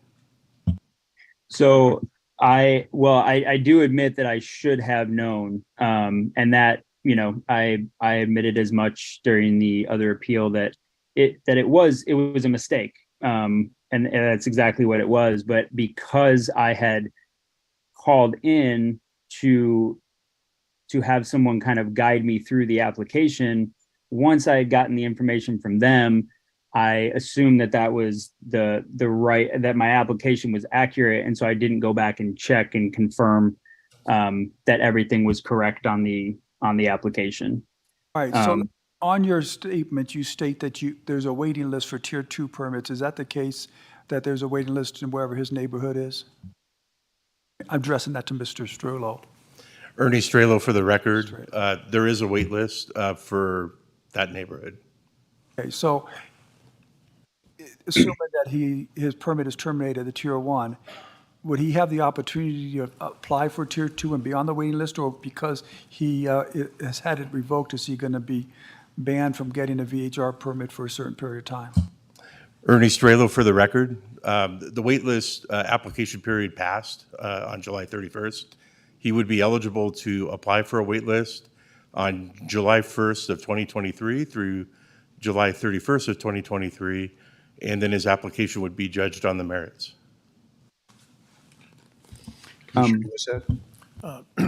Yes, I'm asking you, I have written down here how long you've had the VHR, and apparently it's been for 4 years. And then you came in on the new setup in 2021. Was there any requirement for you to do any reading prior to applying for this application? There was. I did the test. I forget what the official name of it is, but I did the test to be a licensed host. And how did you fare on that test? I believe I had maybe 1 or 2 questions that were incorrect. Is it possible that one of those 2 questions was a key thing about what a tier 1 is? It's possible. I'm not sure. Okay. Now you're asking for us to give you a temporary allowance to be operating illegally so that you can wait until the tier 2 comes about. Do you think that's fair to other people? Well, I think that the way that I would frame it differently is that we never wanted a tier 1. We always wanted a tier 2. And so the initial problem happened with the mistake on the application. So had we so all of, I don't disagree that, one, it was a mistake on my part. Two, if that mistake wasn't made, none of the violations would have occurred because we would have had a tier 2. And so my argument is that it all goes back to having the tier 1 in the first place, which was a mistake on my part, but it was an honest mistake. And Well, let me ask you this question now. You have heard ignorance of the law is no excuse, correct? Yes. I think that applies in this case. You were operating a tier 1 illegally because you were not on the premises when you're supposed to be on the premises. If you came this before you and you're sitting in my chair, would you allow for that to continue so that you could get a tier 2 in the future? So I think that this is more a case of, does the punishment fit the crime? Because I've been a part of a lot of the VHR meetings, and I've seen a lot of conversations about inaccuracies on listings, on inaccuracies on applications, and people are given an opportunity to change. If they put that they have 10 parking spaces and they only have 6, they've been given opportunities to change that. Or I read about a case the other day where somebody didn't have an egress window in one of the rooms they were advertising as a bedroom, which is a safety issue, not even an administrative issue, but an actual safety issue. And from what I could gather, they were given an opportunity to correct that or just remove that bedroom. So in our case, we made an administrative mistake. It wasn't a mistake that affected our neighborhood, our neighbors, any, peaceful enjoyment of anybody's home, which is, I think, the main kind of concern amongst the community. We made an administrative error, and I think that the punishment for that error is that we have a permanent lifetime ban on ever renting in Douglas County again. But we've had a perfect record of no complaints, our neighbors all support us. We only rent to 4 people. We live in the home full time, so we're very protective of who comes in, and we only rent it on a limited basis. And so I think that, to answer your question, I think that I would look at all of the things and I would question whether a permanent lifetime ban is fair based on what the actual error was. Well, let me offer to you that we're not considering a lifetime ban, only that you have to get in line to get a tier 2. And the administrative part of it, as you claim, is more, again, ignorance of the law or the code in this case. Yes, and that is true. And that's not, I admit that freely, that it was a mistake. I'm not arguing that I didn't make a mistake. I'm just, I guess, wanting to have an option to correct that mistake within reason. Just because of the nature of the mistake, it wasn't, in my mind, it wasn't it wasn't egregious in the way that it, could have done any of those things that I mentioned before, which is bother other people or put anyone in danger. It was a simple mistake that I just want the opportunity to correct. And in the last meeting, as far as the permanent ban goes, in the last meeting, that question came up a lot, because I think that the board was struggling with, if we make the decision to ban or to uphold the revocation, would that prevent him from getting a permit ever again of any type? And Mr. Strelo confirmed that it would be not possible. If I had a revocation on my record of a tier 1, there's kind of nowhere else to go from there. And so in effect, it would be a lifetime ban. Right. Do you know, you were, let's say you were aware in 2021 that the owner is to be present on the premises at all times. And do you have any idea why that is? Is the question, do I have any idea why an owner would need to be on premises for a tier 1 permit? Correct. Yes, I think it's because the nature of a tier 1 permit is fundamentally different, where you're renting a room in your house as opposed to renting it while you're away and renting the entire home. Okay. And so yeah. I thank you for your time. You've answered all my questions to the degree I wanted them answered. Okay. Thank you. Sorry if I'm a little long-winded. Commissioner Ingles, any questions? Commissioner Rice? I believe any question I had has already been answered. Thank you, Mr. Chair. Okay. I share the concerns of my fellow commissioners, and I certainly don't, I don't want to set a precedent here where, tier ones are very specific. You must be on the premises, and you failed to do that. And so for us to grant you a tier one is in direct violation of the code and would be in direct violation of the other owners of tier ones that are required. And so if we break the rule for one, we have to break the rule for others, and I can't see us doing that. The unfortunate part is that there's a possible permanent revocation of your ability to rent out your property. However, we are going to be taking a look at revisions to that code in the next several months, hopefully sooner rather than later. But I know that's high on the priority list, and so perhaps maybe community development can take a look at that particular dilemma. But right now, it's pretty cut and clear to me. But anyways, I'd like to, this is for possible action. So if the commissioners don't have any additional comments, we'll go to public comment at this time on this, and then we'll bring it back to the board.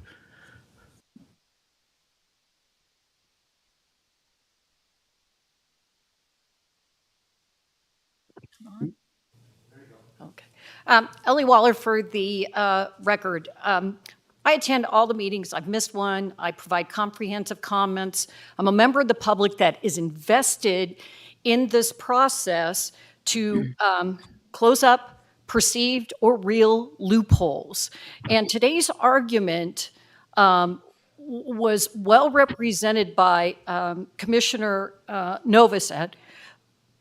It was operated illegally. There's just no excuse. I sat through this. These are nice people. This isn't about being nice.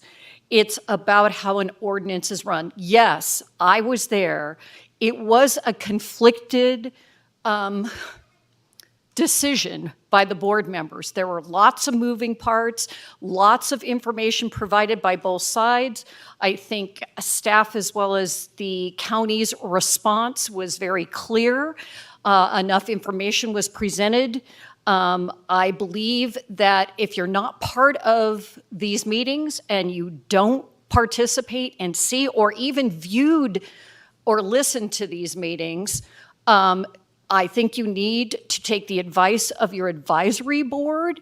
They sit through this. They're rewriting the code line item by a line item. It's painful, but we need to do it that way, my opinion, to get these kinds of misconceptions taken care of.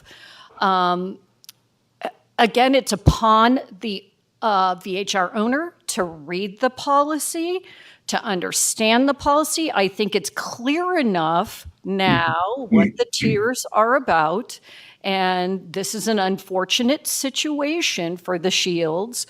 I also find that, yes, we're new in this process, and the people that were first in are going to have some issues. We are still trying to tie up these loose ends. And you need to give some latitude to some of the misconceptions, my opinion, by the VHR permit holders that are coming before this board, because there are things that need to be corrected.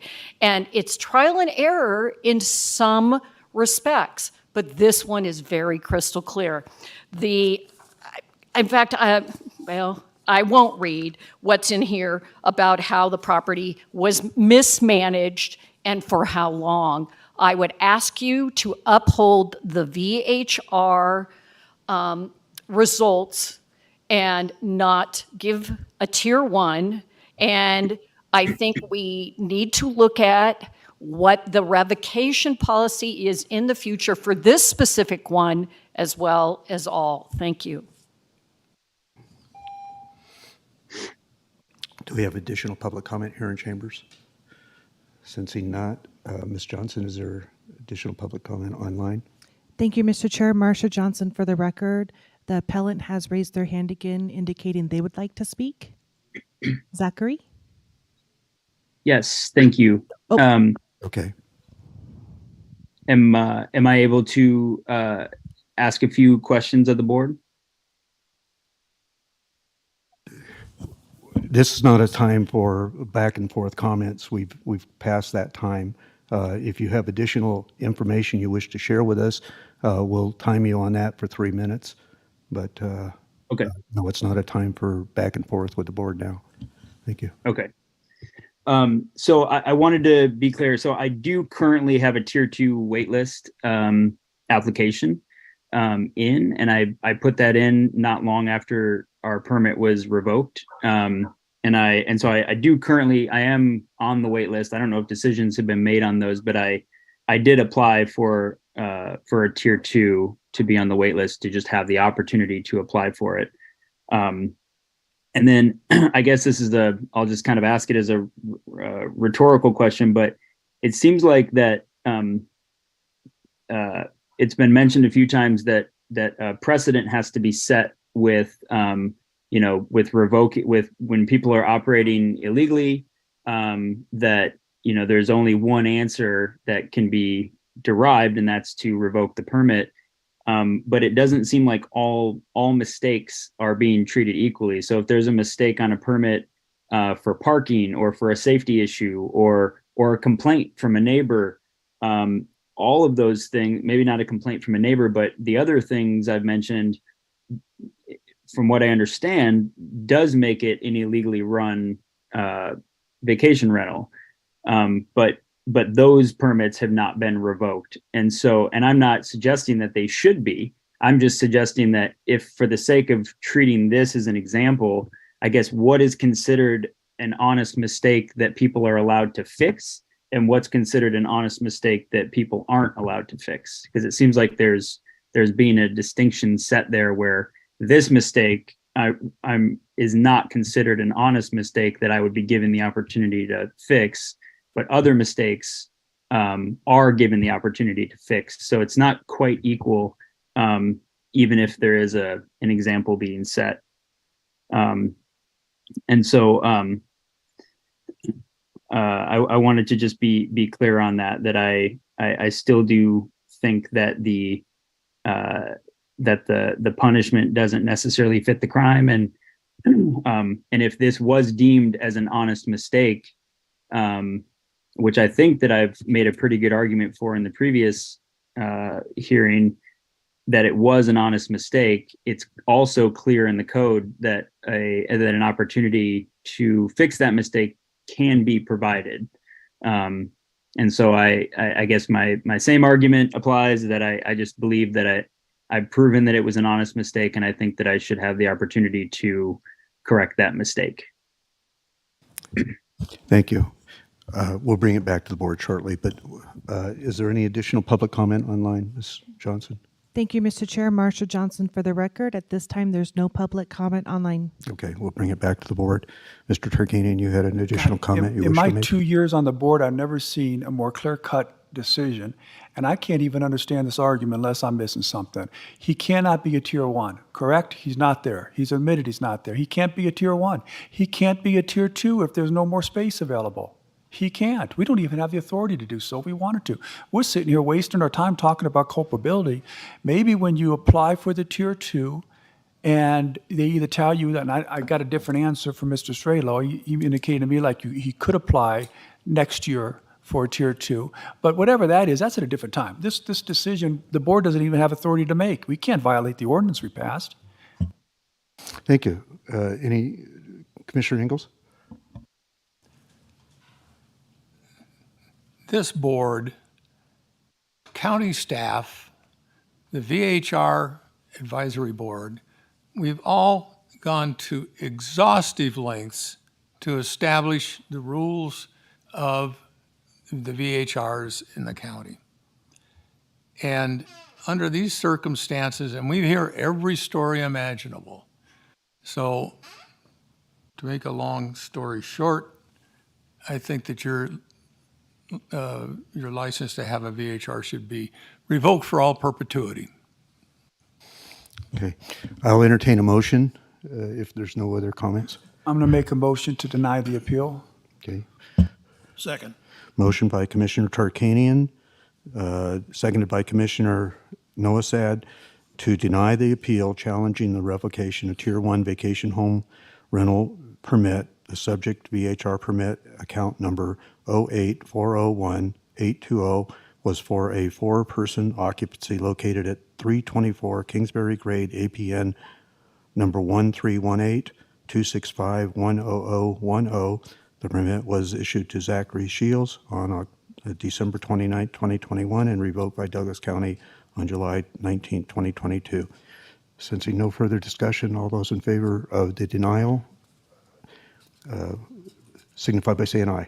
Aye. Motion passes 5-0. Thank you.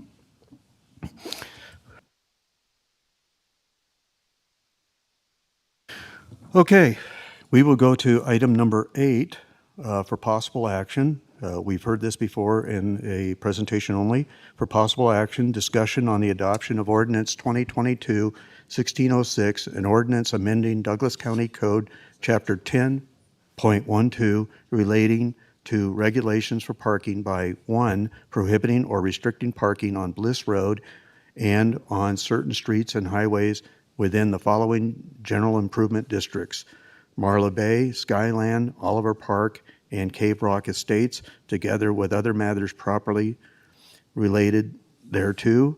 And number 2, removing the parking prohibition on Elgus Road, which now accommodates residential parking. And number 3, including a provision regarding parking spaces designated for persons who are handicapped. This is being presented by our Roads Division Manager, John Herb. John?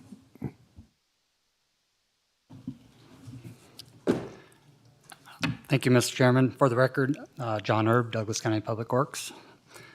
Good afternoon, Commissioners.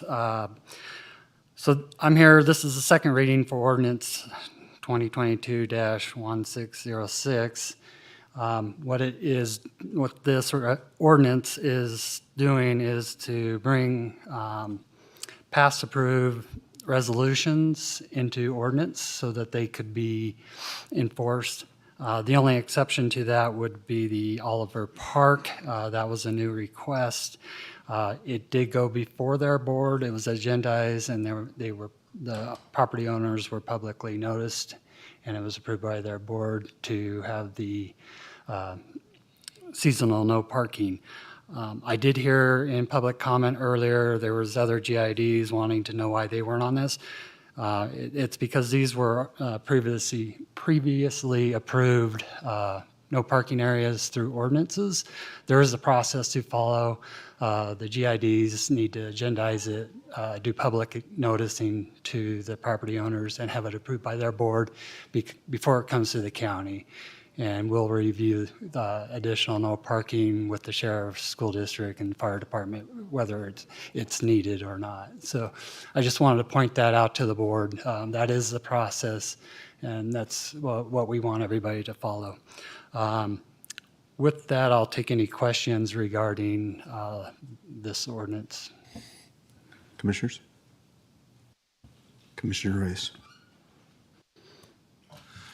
It's my understanding that what this ordinance is doing is taking it out of the fact that it was resolution and putting it and codifying it.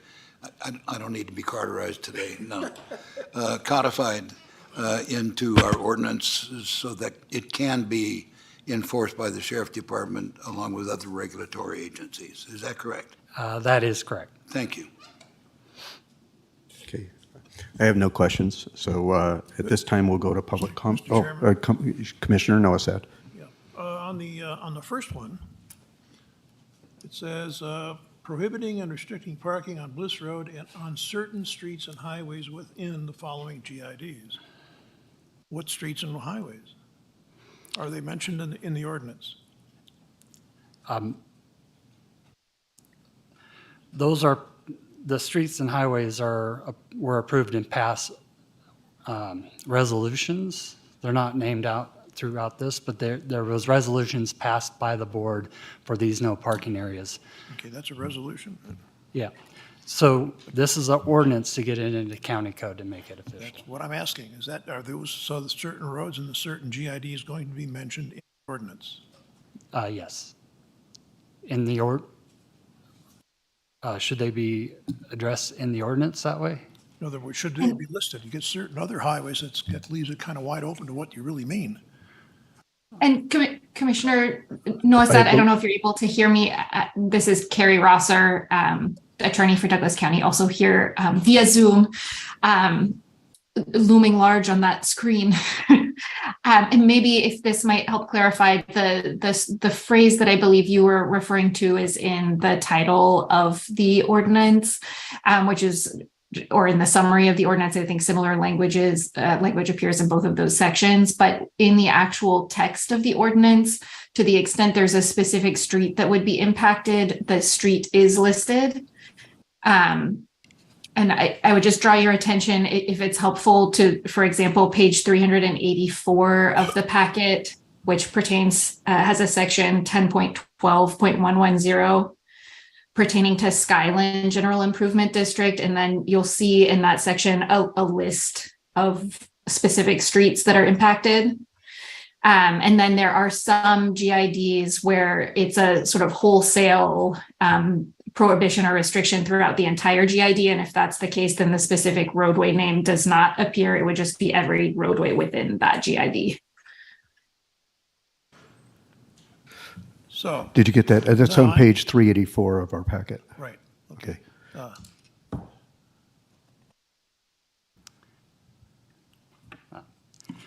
Thank you for the clarification, Ms. Rosser. I appreciate that. Okay, I don't have that 384 thing, so I'll let it be. But if I'm driving down the road and there's no other signage, is there going to be signage put up on those roads? The signs are already up. These are parking areas that are already established. Thank you very much. That answers the question. The only exception would be Oliver Park, and they will, it's up to the GIDs. They maintain their own roads. They'll be responsible for putting up their own signs. Any other questions, commissioners? Then we go to public comment on this possible action. So public comment is now open for this.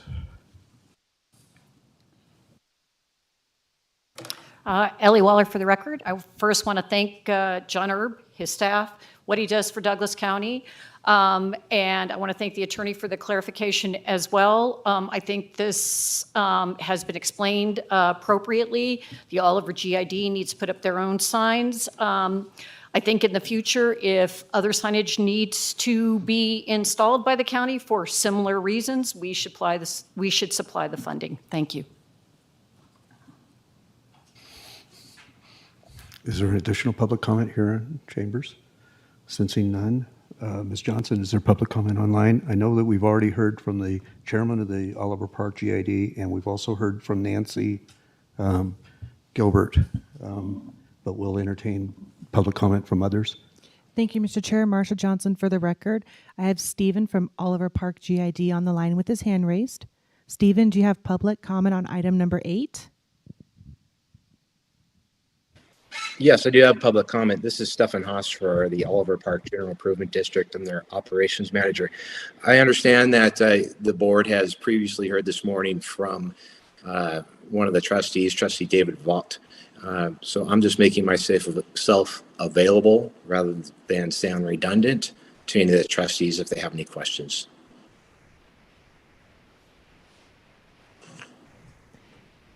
Thank you. I don't know that the commissioners have any other questions for. Is there any other comments on online? Thank you, Mr. Chair. Marsha Johnson for the record. At this time, there's no further public comment online. Okay, we'll bring it back to the board then. I did have one additional question. Now, these signs, they just can't post any signs that they want to, right? These have to be county-approved signs. John Erb for the record. Since they're regulatory signs, yes, they need to be approved by the county.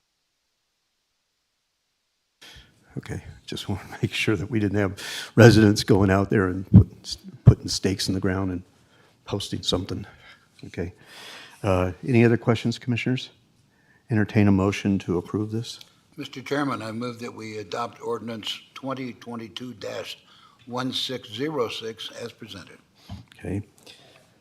Motion by Commissioner Rice, seconded by Commissioner Engels to adopt ordinance 2022-1606, an ordinance amending Douglas County Code, Chapter 10.12, relating to regulations for parking by prohibiting or restricting parking on Bliss Road and on certain streets and highways within the following general improvement districts: Marla Bay, Skyline, Oliver Park, Cave Rock Estates, together with other matters properly relating thereto. Number 2, removing the parking prohibition on Algus Road, which now accommodates residential parking. And number 3, including a provision regarding parking spaces designated for persons who are handicapped.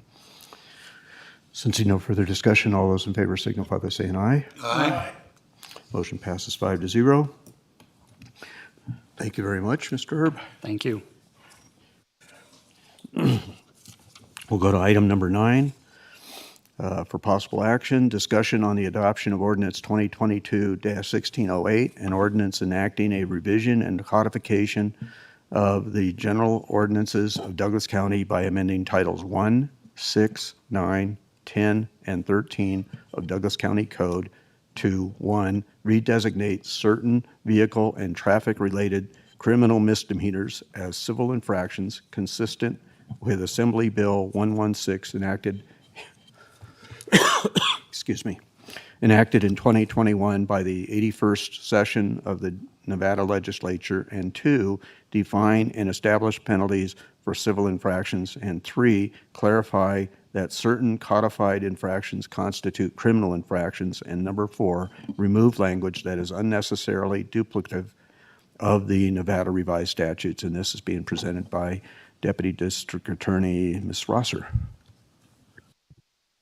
Good afternoon again, or I guess it is officially good afternoon. Carrie Rosser, and contract attorney at this time with Douglas County. Thank you for giving me the time to go over this ordinance for its second reading today. As the title suggests, the primary purpose of this ordinance is to bring the Douglas County Code up to date, consistent with a recently enacted bill, the Assembly Bill 116 from 2021. Title 10 of the Douglas County Code is where a person would find most of the traffic related provisions in our code. And that's the one that was primarily impacted by the passage of AB 116, which changed the vast majority of traffic related violations from criminal misdemeanors to civil infractions. Under the Nevada law, counties are authorized to have to adopt code provisions that are the same as those that exist in Nevada law, but we are not allowed to impose a stricter or heavier penalty than those that are adopted under NRS, under the Nevada revised statutes. And in the case of these provisions that were changed by the legislature from misdemeanors to civil infractions, counties would no longer, effective January 1st, be authorized to penalize a civil infraction as a misdemeanor. And so in order for us to continue to have the ability to cite violators under our code, we are bringing it hopefully up to date with that passage. And then for the other titles that are amended by this ordinance, 1, 6, 9, and 13, for Title 1, that's where we would find the definitions for the misdemeanors, infractions, and criminal infractions, civil infractions. And then we did have a few pre-existing criminal infractions in our Douglas County Code. And so we just wanted to make sure that there would be no confusion about whether they were intended to be criminal infractions versus civil infractions when, 20 or 30 years from now, the days of adopting this ordinance have been forgotten. And so as a result of that, to clarify any issue with respect to that, we've included the language criminal infractions so that it would be very clear that those, in fact, are criminal infractions as opposed to civil infractions. I'm happy to answer any questions if anyone has any, and I guess that's it. Commissioners, Tarkanian? No said. Commissioner Ingles? Is there anybody who's been sitting in jail for 20 years that you need to release now? I hope not.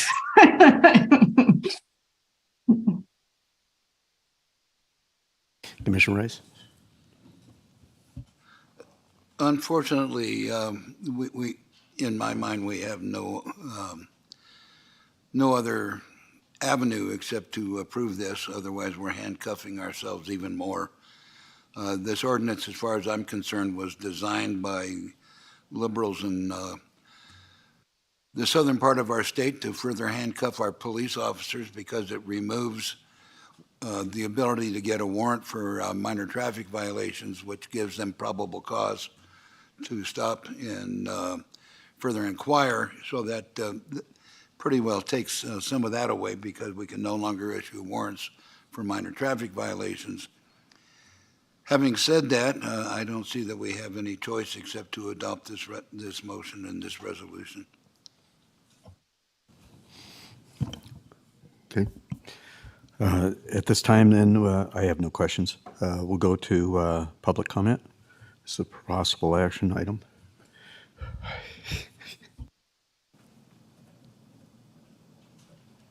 Hi, I wasn't going to comment on this. Ellie Waller, for the record. I want to thank Commissioner Rice for his comment. Thank you.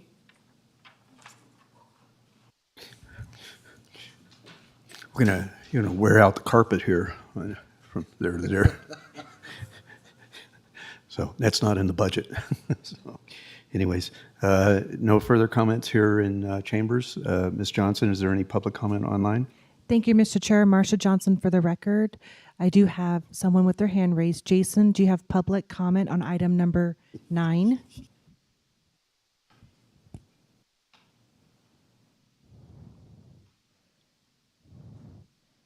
Jason, do you have public comment on item number 9?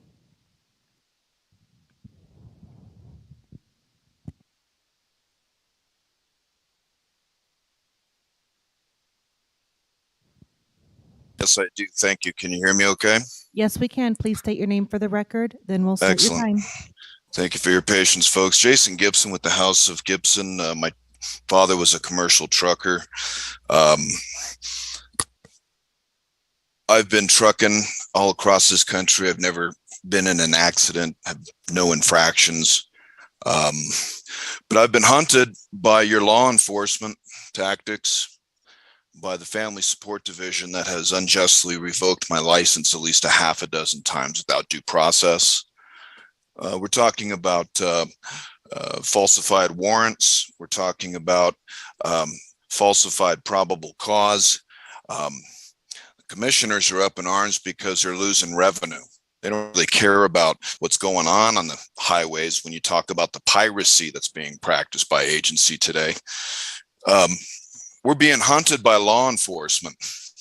And if you look at the Libra codes and you look at the bankruptcy situation of this corporation you call a nation, it's right there in the code. They're making their bank on these highways. These are pirates. These are debt collectors. They're not officers of the peace. I can tell you that much. And to say that you're going to make a decision as to whether or not to enforce the will of the people of Nevada just goes to further show that you really don't respect the will of the people here in Nevada, just like you don't respect your Congress, just like you don't respect our flag, that you replace the colors in our flags with black and white and with the fiction of 12 stripes as opposed to the 13 that's encoded in our Great Seal, which is the natural law, so that you can continue practicing legal fiction and destroying the lives of us who are simply trying to make a living.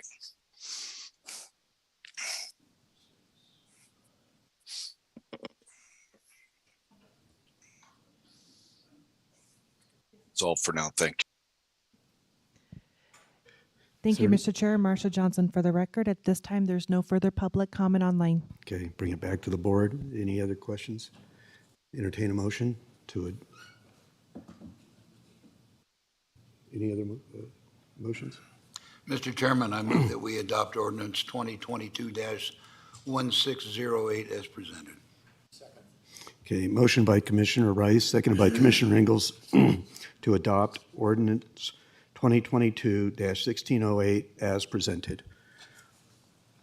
Since no further discussion, all those in favor signify by saying aye. Aye. Motion passes 5-0. We'll go to item number 10 for presentation only. Commissioner, we'll start down at the end. Commissioner Tarkanian, anything to offer under announcements, reports, or updates? No? Commissioner Ingalls? Commissioner Rice? Yes. Okay, a couple of things. Number one of my lesser-known duties is to represent Douglas County on the South Lake Tahoe Basin Waste Management Authority. That's a fancy way of saying trash collection. And congratulations. Oh, thank you. Actually, a couple of interesting things came out of the last meeting. Number one, due to the, in my opinion, due to the excellent governance by the trash collecting people up there, the rates are going to go up in minimal amount. The trash collection at the lake is done by South Tahoe Refuse, and they have the exclusive contract. And it looks like after the first of the year, when they come back for their question of what their rates will be, due to some very good management on their part, ours, instead of going up what the national rate is, will be going up 1.08%, so that the Douglas County residents will see their new trash bill of $23.37 per month, which is outstanding, seeing as how South Lake Tahoe pays $37.65 for the same service, and in El Dorado County, it's going to be going up 5.87%. So they've done us right, in my opinion. Also, I'd like to bring to the attention of everybody on the board that the Lake Link is up and operating, and it's free on-demand rides. At this point, they are only coming into Douglas County to just about the signal at 207. In the near future, they expect to expand to go all the way to Round Hill, and then on to Round Hill Pines, and then on to Zephyr Cove, probably within the next year. So they will be servicing the citizens of Douglas County quite well, hopefully. And the ridership has been beyond expectations. The ridership has really been incredible. Most of the rides go from the area around the Bijou to the casino core, and surprisingly, that's where many of the jobs are. So we are removing a lot of vehicle trips from the highway, and we are getting free transportation for the workers who are servicing our casinos and the businesses at the state line. And that's what I have. Thank you. I don't have any updates or reports regarding boards or commissions that I serve on. I did want to indicate that we are expecting a winter storm in. We saw the first part of it this morning, so I ask all of our residents to certainly take that into account in their travels, provide extra time, stay safe out there. We have a number of activities that are occurring within our community this weekend as a kickoff of the Christmas season. I believe we have tree lighting on Friday night. We have our Town of Gardnerville Parade of Lights on Saturday night. So anyways, I just ask for our residents to stay safe out there and be careful with this changing weather pattern that we're going to experience. And that's all I have. We have one more meeting scheduled for the December 15th, the Board of Commissioners to wrap up this year. So with that, at this time, we'll go into closing public comment. Is there any closing public comment here in chambers? Ms. Waller?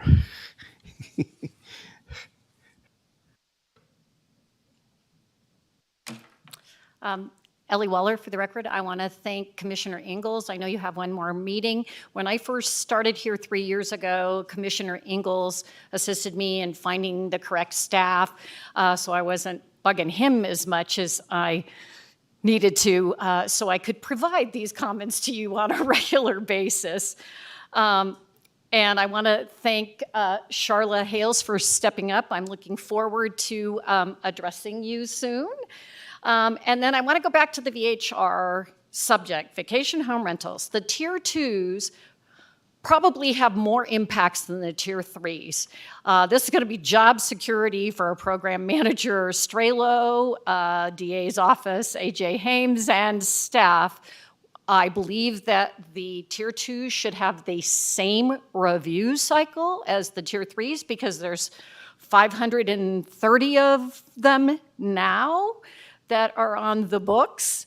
And the impacts of up to 10 people is the same when you go to tier 3 at 11. So it's so similar. They can have 4 cars, 10 people, noise. All of those impacts are very similar. And I've had that in many of my public comments before the Vacation Home Rental Board. And I know Program Manager Strelo is looking at some of the tier 2s now, but I'm hoping it will become an official review process because it's necessary.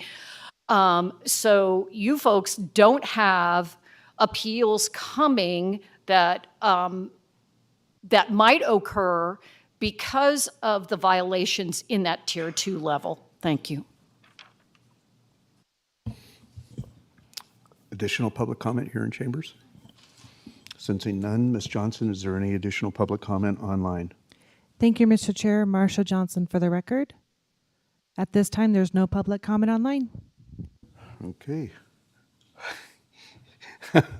Don't tease, Mr. Tarkanian. Okay, at this time then, I'll call the meeting adjourned. Thank you very much for your attendance.